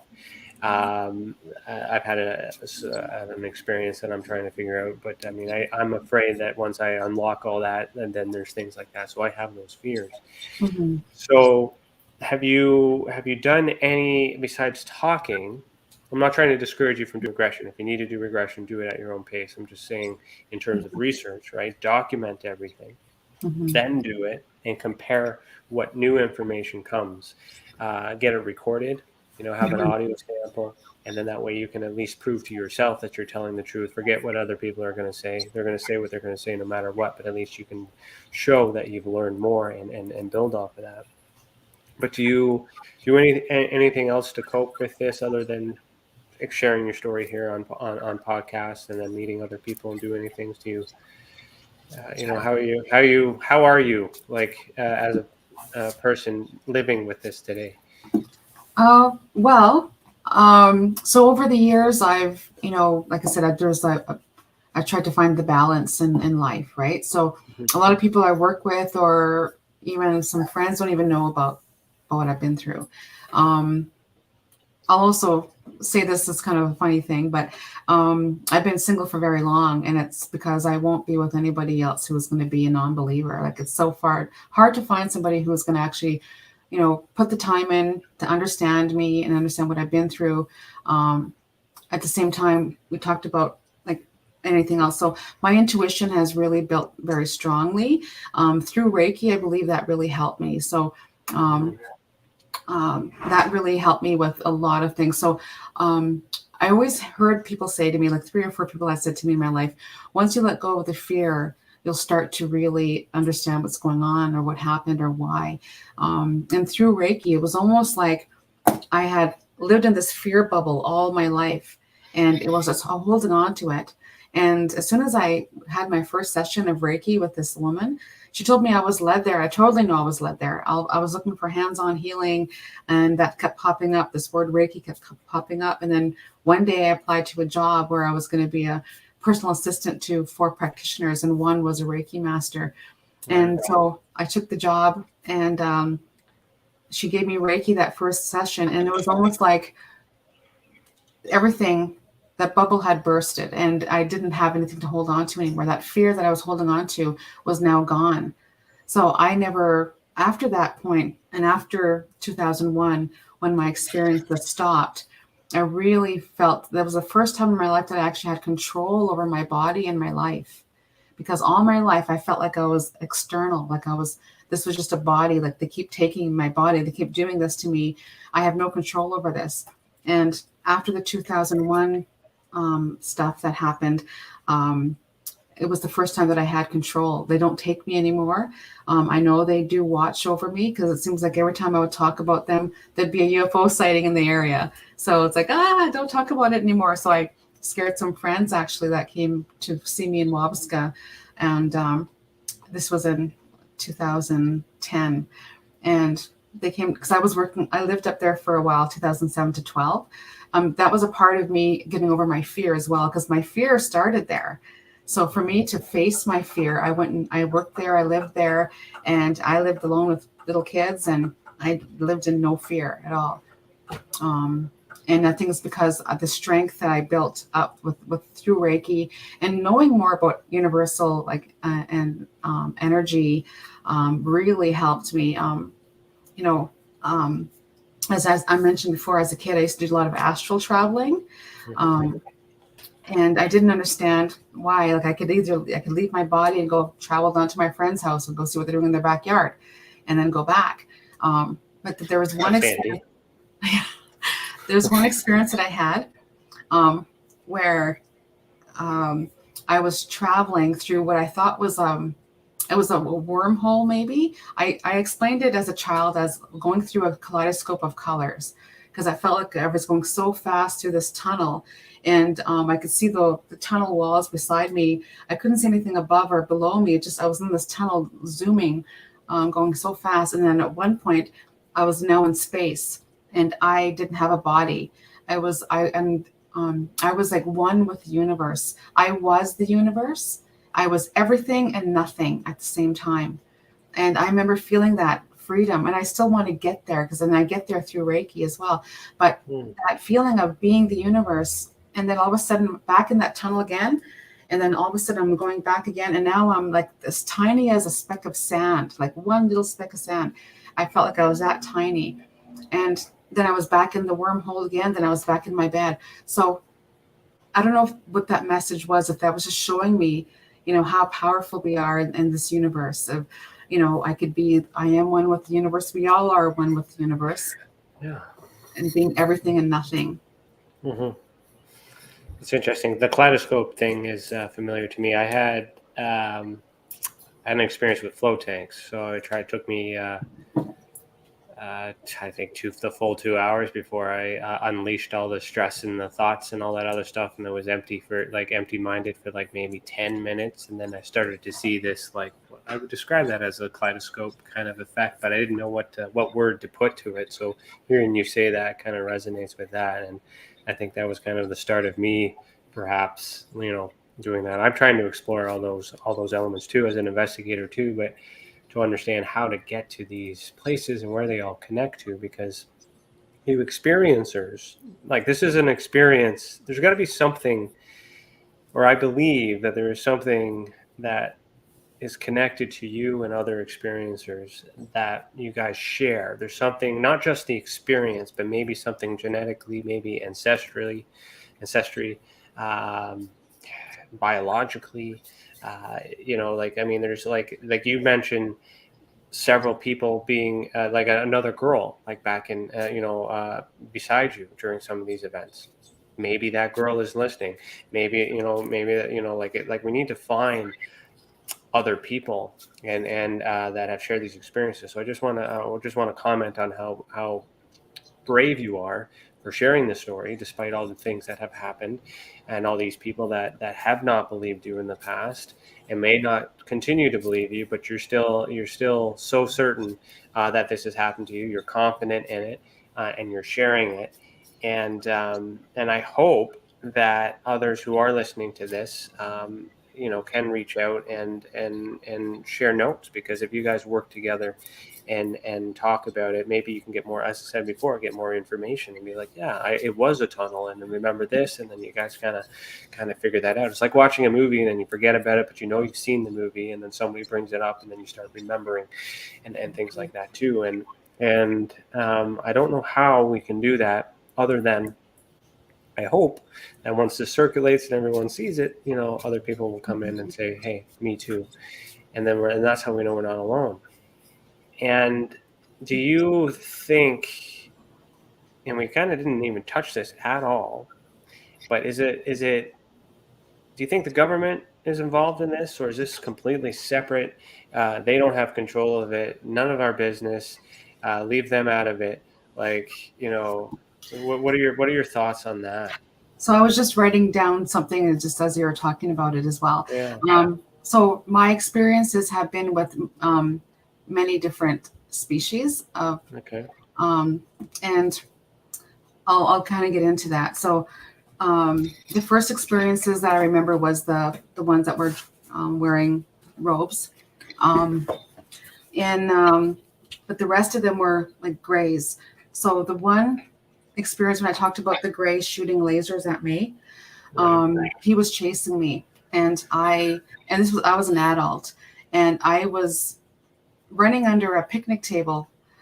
I don't know why I felt I was going to be safe under a picnic table, but as I was under the picnic table, he grabbed me in a way that I couldn't get away. I couldn't get out from the table, and as he reached his fingers wrapped around my whole arm.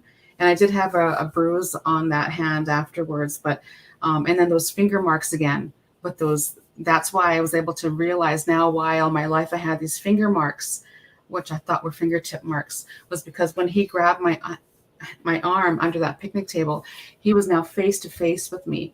So that alien gray's face was right in front of me. They have no feelings. I feel like those are like robotic. They have no feelings. He came right at me. His face was right there, and his eyes looked like they were big, black, protruding. They looked like they were black, but I was so close that I could actually see the grid lines as if it was, holographic. And I realized it was, because when I went to go push his hand away, you know what silly putty feels like? This is exactly what his face felt like. That was the only way I could describe it. But I pushed his head away from me, because he was like this close to me. And I pushed his head back. And when I did that, my fingers went through the eye sockets. So his eye sockets were not protruding big black eyes. They were actually hollow. And my fingers actually grabbed inside as if it was. That would hurt. So it was a mask. It wasn't a face. And then I woke up again, but I had that feeling on my hand as if I still had oil on my hand. It was kind of an oily feeling. And I wish I would have known about the black light stuff back then, because that's one thing that Daryl Sims has done a lot of research in, is experiencers who had a recent experience that he'll put a black light on and you'll actually see the difference. Yeah, say there's some fluorescent that might still be visible, residual evidence afterwards. Yeah. Right. But you got to catch that right away. I know. So that was something I didn't know about, but I had that residual feeling in my hand for hours after that event, because I was awake, and then I woke up again, and I woke up again. So it was one of those wake dreams again. That's why I describe it as wake dreams.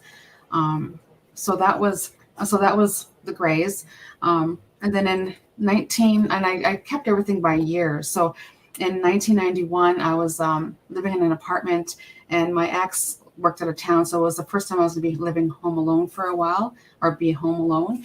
And I just went to bed. I was still awake. I was still awake, laying in bed. I was just reading, put the book down, laid down on the bed with my hands crossed like this over my stomach. And I took a couple deep breaths, and then I heard some noise. And because I lived alone, and I looked at the bedroom entrance door, at the bedroom, and there's a little woman that was crouched down. So I would call these people ancients, because to me they looked indigenous, like native, but She was really petite, like maybe 4 foot tall. She had her body looked like she was very old, ancient. Like it was like cripply, like I couldn't explain it. But her hair was long black, and she had this white streak of hair, and it was tucked behind her ear like this. And she said to me, she was talking to me about my ex. She said to me, if he doesn't quit this job, he's going to die. And I thought that was weird. And then she ripped up some papers, started a fire on my floor. And I'm like, I couldn't move. I'm in my bed. I could not move. And then these 2 people appeared. And I see people because they look like humans. And one of them, they're on each side of my bed. And I'm now starting to float above my bed. And they actually grabbed my arms and they led me to my feet. And that woman was no longer there. But those 2 beings, those 2 guys, led me out of my bedroom. I wasn't touching the floor at all. But they're holding my arms down. When we got to the living room, the whole room shifted as if I couldn't explain it. If the room shifted, and all of a sudden I was in a round room. At the time, I did not even clue in that I was in a UFO. I just thought I was in this round room with windows all around. How did we get here? What happened to my apartment? And I'm asking questions like, where are we? And they just pointed to the window, and we were just at the window. Like it was just like we flew right to the window, and they pointed down and they were showing me that we were above a street, like an intersection of the city on the south side of Edmonton. And I thought, why am I here? And I said, how did this building get above the intersection? Like I still wasn't cluing in that I was in a craft. And then I woke up back in that same position on my bed, and I was like, what just happened? Like, what's going on? I called my mom. I tried calling my mom, but she didn't answer. I was hysterical. I didn't know what just happened. And then I was like really groggy, and I was shaking, and I went to the bathroom to go put water on my face, and all of a sudden I started to float backwards. So I'm like floating backwards. Like, what's going on? Like, and then I woke up again. Yeah. And I woke up again in my bed for that 3rd time. Now, like, I'm pinching myself. I had a touch lamp. I'm trying to reach for the touch lamp. Kept going back and forth. Yeah. And weird. So I started praying. I said, dear God, please help me. And then just then that whole let go, like I felt that was like this fighting paralysis, and then the whole let go. So that was experience that I had with human type of experiences. Then it talks about government. Okay, so 2001, jumping back to 2001, working on the project, I got hacked. I mentioned that. So at that same moment that I was getting the MSN Messenger, of course we had dial-up back then. We had to call in, right? So I had dial-up. And so just as the file transfer was happening, my screen went red, black, red, black. My phone rang. It said 0123456789 on the it was like the phone. And then my computer shut down. And when I tried to turn it back, when I had this big floppy disk we had back then. So I had that inside the computer, and my project was saved on that floppy disk on the computer, and I had emailed it to a couple of those directors already, from Space Channel, it was called Space Channel back then, and APTN. So they all had a piece of like my storyline. And one of my friends, I had him read it as well. So I had emailed this project to other people. Well, during that hacking, when I finally opened up the computer, my cousin was living with me, and he was computer tech. And he said, this is beyond anything I know. He said, this is like high tech hacking, because everything was wiped out of my computer. The operating system was totally wiped out. That disk that was in the computer, totally wiped out. We did not have technology to wipe out that disk from hacking. And also the project that I emailed out to people was no longer in their inboxes. Like it was gone. So, and then that's the same night that, and this is where it gets strange. And I never really believed in Men in Black. Okay. So what happened is that night I'm trying to get my computer back and running again. I called the operator to see, can you trace this number? There was no such thing of 0123456789.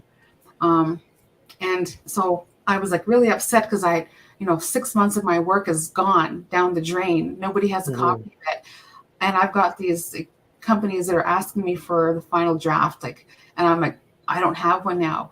So I'm trying to get my computer back and running again. My cousin's working on everything, getting the operating system back on. It was just this big thing. And so that night, it was February 14th, 2001. And so I was sitting at the kitchen looking out the window, and I was looking above the garage, and there was this huge flash. And then all of a sudden I was like, went to bed. I kind of was an insomniac, but all of a sudden now I'm going to bed. And I remember consciously going from the kitchen, big flash, going to bed. And then I had dreams of panthers. I don't know if you've come across anybody yet who's talked about panthers, but there was 10 panthers in my backyard. 2 of them were on their hind legs, and then they went on all fours when they come into the yard. So to me, they had just shifted into being a panther. I don't know. So these panthers were angry in the backyard. 3 of them jumped on a tree that's by my son's bedroom window. Like that tree rubs along the window so much it'll rub up against the glass.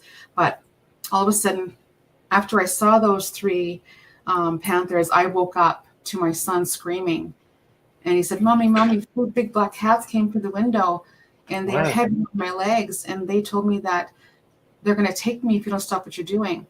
Right. And I'm like, what? And so I had seen those 3 panthers jump on that tree.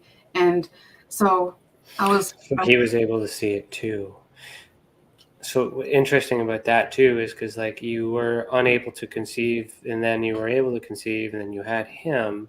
I have 3 sons, actually. Yeah. You have 3 now. So can all of them see things as well? Do they have experiences? They don't, but at this time they did. So, and he was 3 years old. The older one, Shane, the one I told you was born on February 1st. He's always been superhuman, I guess I could say. He was reading and writing by the time he was 2.5. Since he was 8 years old, he knew, he was 2.5, and we'd walking down a parking lot, and he could name off every vehicle in the parking lot at 2 years old. And I read him books every day, but I never read him car manuals. So he'd say, there's a Dodge, there's a Jeep, that's a Jeep TJ. And then he'd say, look at that, Mom, it's a 1965 Bel Air ragtop 350 engine. I'm like, what? And he was 2.5. So he had this extreme knowledge in mechanics, and he's a mechanic now. Aaron, who was the one who had the panther experience with me, he's 24 now. I did have an infant child during that time, and he's now 21. So it was Aaron who had this the experience of the panthers. When I was pregnant with him, an elder told me that he was my protector. She said, he's your protector. And so he was 3, but all my kids did speak very well. I talked to them like humans, not babies. So they spoke in good sentences at the time. So when he had that shared, he was telling me about the panthers in his room. He said, Mommy, they're heavy on my legs. They were walking on the bed, and they're going to take me if you don't stop what you're doing. And so the next day, I kept him in my bed that night. And I couldn't believe it either. If I thought anytime I was going crazy, this was the time. Okay, so the next morning, I woke up and there was a black sedan parked outside my house. I had a corner house and a big bay window, and there's this black car sitting up front. And there's 2 men sitting in there, and they had hats on, they had glasses on, black suits on, and I just closed my curtains. I'm like, who the heck is that? I thought maybe they're a Jehovah's Witness because they frequented the area.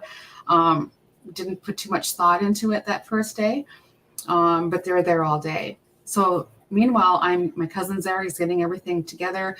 I'm back to the project again. I kind of had a memory where I was at. So I started all over again, doing my work. For 5 days in a row, that car parked outside my house.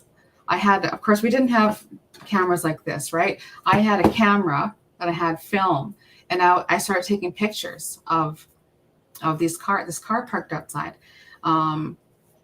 the second day, my mom said, that car has been out there for 2 days now, and they keep looking in the window. I'm getting freaked out about that. And I said, yeah, so am I. And I looked out the window and I stood out there like this, like, I see you, right? I had my hands crossed, and I stood up and they just stared at me the whole time. So as soon as my ex would get home, they would leave. So it was so strange because I'd ask people to drive by. Can you please drive by and get the plate number? You know, I tried everything because I knew I didn't really want to go out there yet. But the third day, I was angry. No, I'm going to go out there. I put my shoes on. I go open the door. I walked on the sidewalk, and they sped off. So before that, though, I called the police and said, look, there's this car been parked outside my house for 3 days. They're standing outside. They're watching me. I need to, can you please do a drive-by, get their plate number? And they said, well, it's a public street. We can't, you can't do anything about that. And they said, well, if they get out of the car and actually come on peek in your window, then we can do something about it. I said, well, that's ridiculous. So day 4, I'm going back into doing everything again, still working on it. Car's still parked out there. And they look like the Men in Black, totally look like the Men in Black. So the 5th day, I went to the store to get that film developed. And when I came back, or while I was at the store, I'm looking through all the photos. Every photo was there clear except for those photos of the Men in Black car. They were all blacked out. All the photos of them were blacked out completely. I could not believe it. I was like, what the heck is going on here? Yeah.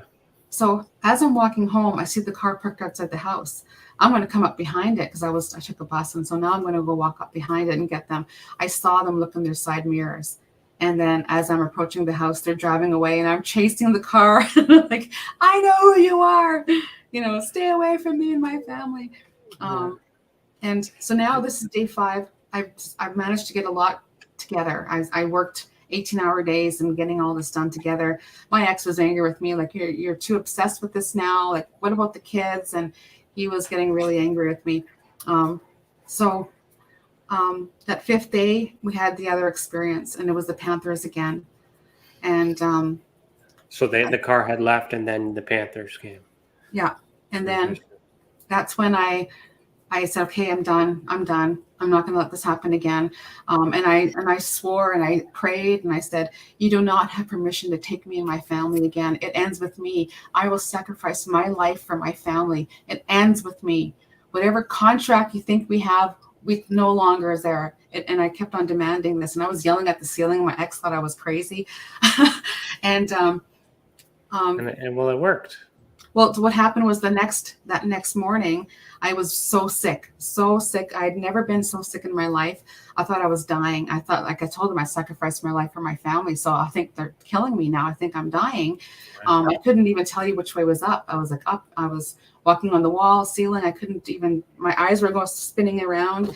I told my ex, let the kids know I love them. I'll watch over them from the other side. He's like, I'll take you to the mental hospital. And, so that night I prayed, and I just prayed again. And I just prayed, to Creator, please watch over my children. And I said, I promise I'll stop. And then the next morning, Aaron, the youngest one, the middle one, came running to me. He said, Mommy, a man came to my room last night. And I just, oh no. He said, no, Mommy, this was a good man. And he said to me, he told me he's here to protect us, and nothing bad's going to happen to us again. You're not going to be taken ever again. And he's here to protect us. And that is when everything stopped. Well, and then that's good. It's amazing. Mm-hmm. Okay, so we only have about 5 minutes left, and I normally do a segment. You've seen the show. I think we can skip. Unless we can skip that segment, but I'm curious to know. Now that you've come so far, and I'm proud to hear this. This is a story. Like you've endured, you've fought, you've changed, and then you stopped, and then now you're here, you're doing it again, and you're researching still, you're still learning, you're engaging others, you're bringing other people together. So, what's next? Like, where are you going from here? Well, what I'm doing is I'm gathering the stories of my relatives as well. Mm-hmm. I do have a cousin who lives not too far from me, and she has been having ongoing experiences as well as her children, and they are seeing the Panthers as well. As we talked about the family bloodline, so my grandmother had experiences, numerous aunts and uncles, and then their kids. So I know and I hope that it has stopped for my family, because my sons have never talked about having experiences. One elder, I told him, so I'm glad I didn't have daughters, because I was worried that they would go through what I went through. And then he said to me, well, your sons will have daughters. And that like put this fear into me, right? It's like, oh my God. But, I do put a lot of faith that that negative stuff that had happened is over and done with. And at least I broke the contract for my immediate family, but it's still happening. So when mine stopped, my cousins started. So it's almost like they switched out. Okay. Maybe you made them afraid of you. You were so confident that they're like, okay, look, we're not going to win this one over. We're going to have to up the game. Who knows? But, yeah. I mean, from a private investigator perspective, I mean, they work obviously conducting surveillance. They could have been watching other places there. They could have been watching other people. But when you were approaching them and they saw you in the mirror and then they responded by leaving, that was kind of an indicator in my eyes that you might have been the subject at that time. So it's still strange. Very strange. And I hope it doesn't happen again. And I don't know. I don't know. So we got, how about, you told me that you were working on a book. Is any of this going to be part of a book, or is that something else? Yeah, I will be writing about the book I want to start it with my conscious memory of what I have now. I also were talking about regression. I do want to make sure it's somebody I can trust, and then document that. And then if a second book comes out of that, then so be it. Okay, cool. Thank you so much. I think Dave had a question for you. He did. Okay. He said, do you have any memories of past lives in Central or South America? Okay, I don't, but I've had people come up, as I talked about messengers. I did have a couple people tell me a couple past lives. One told me that I've always been an Indigenous person in my past lives. And one of them, I was connected to the Hopi tribe, that I was the Hopi chief back then. And I was the one who shook hands with the Europeans when they came in, and then they backstabbed us and killed us all off. And then I had one where I remember being a child and asking my mom, how come I'm a girl now? I used to pee standing up. I was about 3 or 4 when I asked her that, because it was like a memory I had at that time. That's interesting. And Dave, I'm not quite sure the context of that question, but what came to mind too with South did you see South America or South Africa? Where are we? Where's the thing here? South America is like, well, Mexico, like just said, and the Aztecs. So I know that the Aztecs worshipped panther gods. So there's evidence, so perhaps there's some connection to that, but we'll have to put a button on that. So I'm going to say thank you so much for joining us. We're going to do our after chats. We will talk to the people in the chat and have some comments and talk about the show and talk about what's next for Tessa. Allison, if you want to participate in the comments, you certainly can. Okay. But thank you so much, and I'm glad we're connected. If there's anything we can do to help you with your research and to help us with ours, because we can definitely share your stories with other people too, and work together on that. I'm definitely interested in getting those documents for you too, if I can, through the Freedom of Information request. So we can do whatever we can to help. And thank you so much. So I'm going to play my outro and then the intro for the after chat, and then we'll see you later. Okay? Thank you, Ryan. Okay. You're welcome. Thank you so much. Have a great day. You too. Thank you.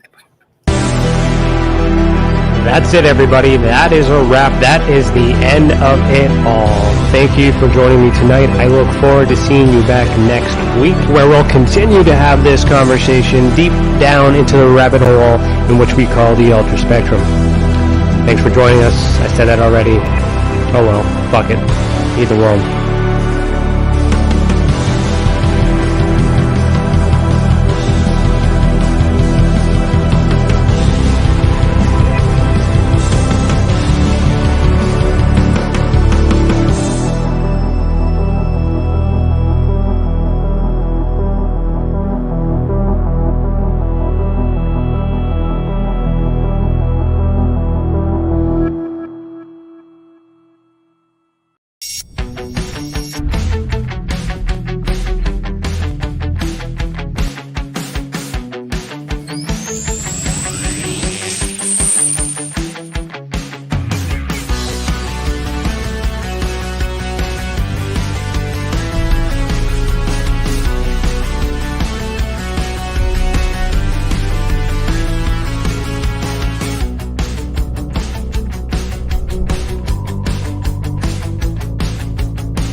Hello, everybody, and I'm on this side. Welcome to the After Chat. I am with Cece today. Hey, Cece, how you doing? Very well. How Was a was great that? interview. Yeah, that was super fascinating. Thank you, Allison, for coming on and sharing your story and your events with us. That was super enlightening and great. Yes, it was very interesting. Made me, want to get into cases again because it's been a long time since I've had to do that, especially with us working on the website for so long too, and it makes me realize we need to get that website done ASAP. Yeah, so I mean, so many things, and because I'm a host here, I'm trying I don't want to project what I think these things are going on here. So I need to investigate. I really need to investigate this. So Allison, please make reports of all these experiences, and I want to get my hands on this and dive deep into that. I mean, yeah. Nice job, CC. I take 2 weeks off because I have a whole bunch of things, and then you line up the first episode with bam. I was expecting a chill, kind of relax, not just all right, back into the rabbit hole. I was still on vacation mode, but I mean, that was good. That was Awesome. good. I'm glad you enjoyed that. How did you find her? Actually, Allison's been a member with us for a while, and she's participated in some of our Experiencers Anonymous groups. So I had some insight into what she's been doing and her research and stuff. And when we met through Experiencers Anonymous, a lot of what she shared opened up some of my repressed memories and everyone there. It was quite a profound experience. So she reached out to admin and asked if she could come on the podcast, and I was happy to arrange that for her. I'm happy to hear that all those synchronicities have brought it all together, and that's why we do what we do, and that's good. So awesome. It works. So let's say hello to everybody. Hello. Hi, Cece. Hi, Cece. Hello, Tessa. Hi, Tessa. Hello, me. Hi, me. Dave Percella, how you doing? Hi, Dave. And we'll talk about you soon, too, because you got a big one tomorrow. Big show tomorrow. Lisa. Hey, Lisa. I didn't know you were in the chat. Hey, hello, everybody. Can't stay long. I'll be on the Outer Realm tonight. We'll watch the replay and be joining next week. Okay, Lisa, have fun on that. When you do watch this, comment, because a lot of those things may be similar to some of your experiences. I would have mentioned that if I caught your comment during the show. Sorry about that. Where are we else here? Dave G. This guy is new. GPG _ Space Cadet. Yeah, First welcome. comment of the night says BS. But I think you engaged in the conversation a little bit more that I saw there too.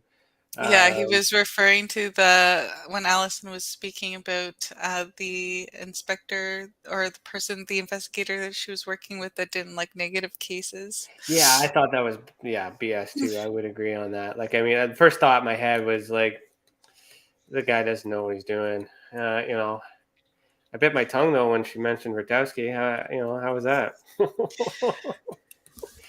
I did mean, good. yeah, no, he's good. He's good for some things. I'll leave it at that. Okay, who else do we got here? I think that might be I think everybody that who might have been joined the in the chat. whole Yeah. crew. Oh, yeah, I think that's it. So if you guys have any questions or comments, or like now's the time to talk about it, and then we'll go from there. And Allison, you said thank you. You are quite welcome. Come back anytime when you have new updates on your research, and things like that. And if we can help with anything you got working, or help you put on an expo or something in Alberta, that would Yeah. be cool.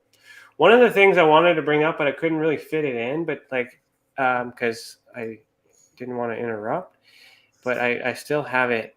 I still have it queued here. But did you guys know UFO Man? How you doing, bud? Good to see you. Hey, UFO man. Is Alberta actually has a UFO landing pad? Nice. I didn't know that. Yeah. So that's one of their like landmarks. So you see this? Yeah, I got my screen shared. So I'm not completely familiar with the origin of it, but it says for something a little bit different, head to St. Paul to see the world's first UFO landing pad. The UFO landing pad is a standout landmark of the town, and it opened on June 3rd, 1967, when St. Paul was also declared the Centennial Capital of Canada. Visit the UFO exhibit at the nearby Visitor Information Center and see photos of UFOs in crop circles. So, Allison just commented about it. She said, sorry, I'm trying to show it. Did you just click on it? I just clicked on it. Oh, yes, I've been there at St. Albert. I should have brought it up. I was thinking, I just didn't want to interrupt. That's awesome. I feel like it's too small. It's not big enough for the average UFO. Yeah, well, I don't know. We have to dive into that. But when I do my tour, that'll be one of the places I'll be stopping for sure. For sure. What's she saying here? The mayor at the time had a UFO experience. Okay. That's why he paid for it to get done. I believe, right? I'm willing to put money behind it. See, look at that. And there's a McLean magazine story. Awesome. Yeah. Awesome. Cool. All right. Let me just go back at that. Awesome. So yeah, like there's a lot of historical things too with Canada. I mean, like Canada actually has 2 minted coins for one for Falcon Lake, and I think the other one is for Shag Harbor. Yeah, I know of the Shag Harbor one. I didn't know there was one for Falcon Lake. Yeah, and I was not able to get them, but I did consider buying the ones that were on eBay for $1,000. Oh my goodness! Yeah, I did not. But I mean, okay, so we have a UFO landing pad. I think in Moonbeam in Ontario, we have this UFO monument. The landing pad. I don't know if anything else is significant. These minted coins. Canada declared even has UFO archives, and they've declared certain these things. So they're pretty open about the possibility of there being UFOs, but they just don't research and investigate it anymore. So they're at one point they were like, yeah, this is a thing. It's part of our culture. We got aliens too, and then nothing.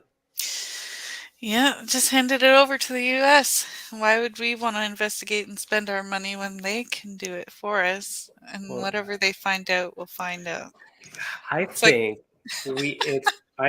the distraction is they investigate, but we have them. Yeah.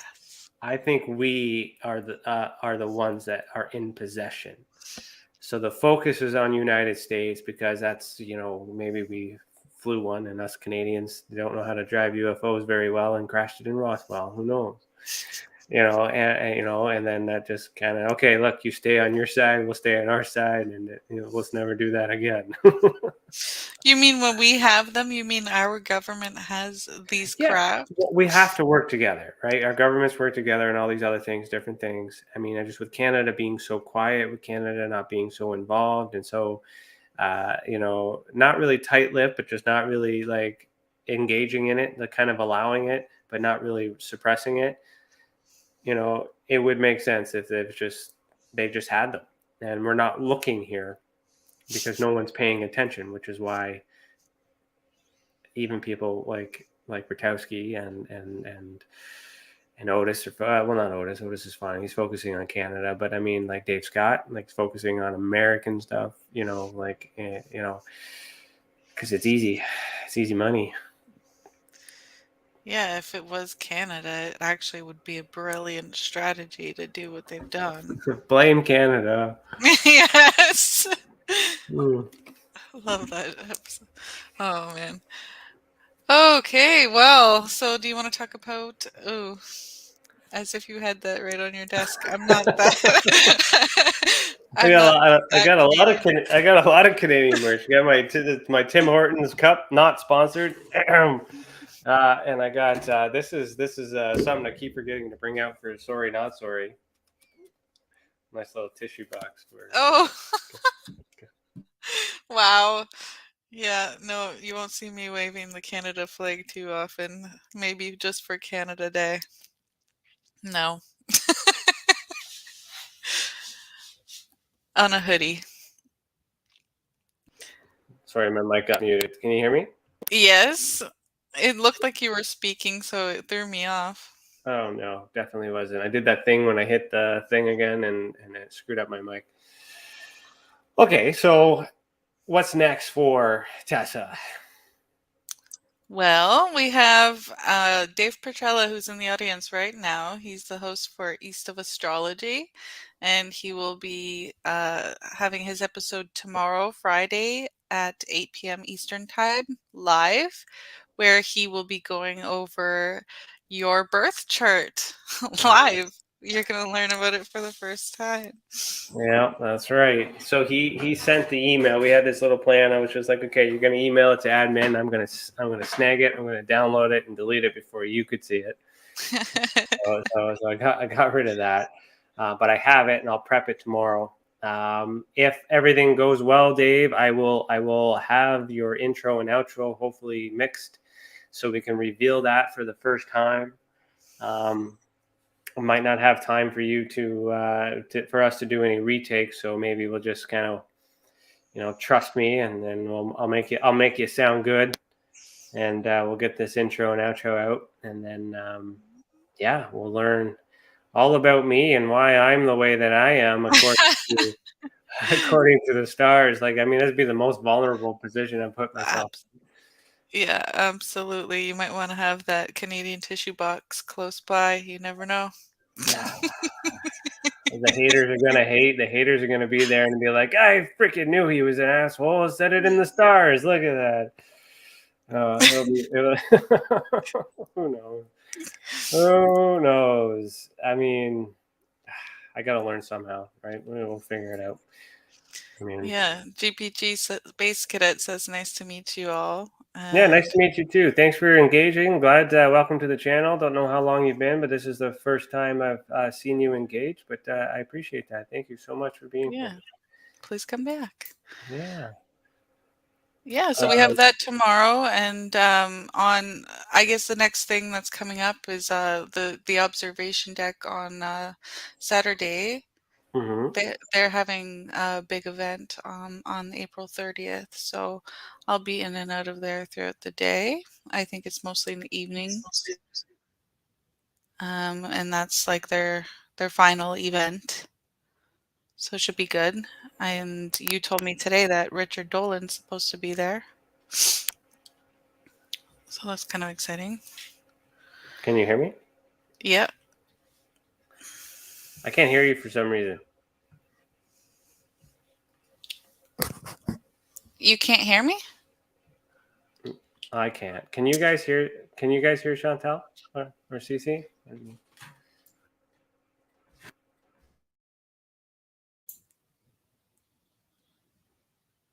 How about now? Can you hear me now? Something happened. What happened? Oh, jeez.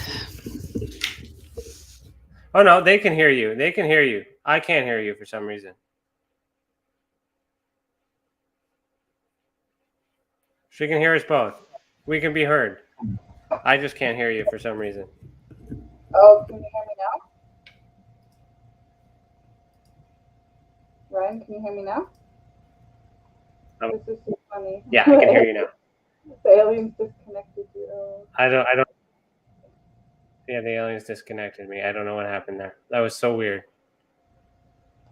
It didn't show any errors on my side, so I wasn't sure what. But I'll take my headset off. If it works, it works. So I was just saying, I don't know where I cut off at, but I was just saying that the observation deck is having an event on April 30th, and that's their closing event. And I brought up that you mentioned Richard Dolan will be there, so I'll be in and out of that. And we're still working on our website, so no present updates. And EA Experiencers Anonymous meetings are on hold until further notice. So that's something I want to talk about at our next meeting too, is rebooting Experiencers Anonymous. Okay. I'll add that to the list of things. I want to talk about, I guess, marketing and vendors and things like that, but we'll save that for ways to draw more attention to the channel, to get more experiencers on here. We also had a meeting this week with AEDC, and we talked about the early stages of setting up their podcast. So we're going to have a new show coming to the channel soon, once they decide on a name. And we build an intro and outro, and then that's going to be interesting, and it's going to be for the academics, it's going to be for the science community, it's going to be for politics, it's going to be international, it's going to be some French stuff as well. We're going to cater to a lot of different audiences as well, so it's going to be great. Yeah, I'm pretty excited about it. And for anyone who doesn't know what AEDC is, it's the Alliance of Extraterrestrial Diplomatic Contact. You can check that out. And we'll have a link to that on our new website too. And I do plan to review everything tomorrow, and then go from there. Yeah, I'm sure some new updates will be for next week, but for now, that's all I got. Yeah, no, it's all good. Can you still hear me? Yeah. Okay, good, because I just had my headphones kind of was bugging me. All right, well, that's it then. I guess I kind of forgot that we had a podcast because I was still on vacation, so I'm like super exhausted because I worked all day. But I'm still alive. I didn't go anywhere. I'm still here. And anybody have any questions for us before we peace out? Anything? Silence prevails. Well, is that weird that you guys just speak for fun? James Webb Space Telescope, I think I spelled that right, yes. So, not everyone can build a spaceship and anything. Oh, I went to Lodge there on Tuesday. So masonry started up for the first time in a while, so that was interesting. And I was thinking about posting my photos or not, but I decided, you know what, I'll post a little bit and see what happens. And you get this variance of opinions, people laughing at it, people calling me an Illuminati, people, and then of course on Twitter, the other Masons pop up and say, hey, and then it's all good. But yeah, what did you say? Have a good night, Allison. Thank you for joining. Good night, Allison. And then you guys in the documentation have the U.S. to go to work. What do you mean by that? You guys in the documentation. Maybe when we were talking about Canada possibly like being the ringleader of it all or something. Mm-hmm. I don't know. Maybe a little bit. All right. Well. All right. Well, I think we'll just wrap it because I'm fading. I'm tired. Yeah. I'll be back. I'll be well rested. Thank you, Cece, for setting this up. Thank you, members, for being here. Thank you all that stuff. And yeah, I don't have an outro for the after chat. I should have an outro for the after chat. Well, Maybe I'll just do the big old subscribe. Yeah, you guys are going to subscribe. All right. Peace out. Heed the world.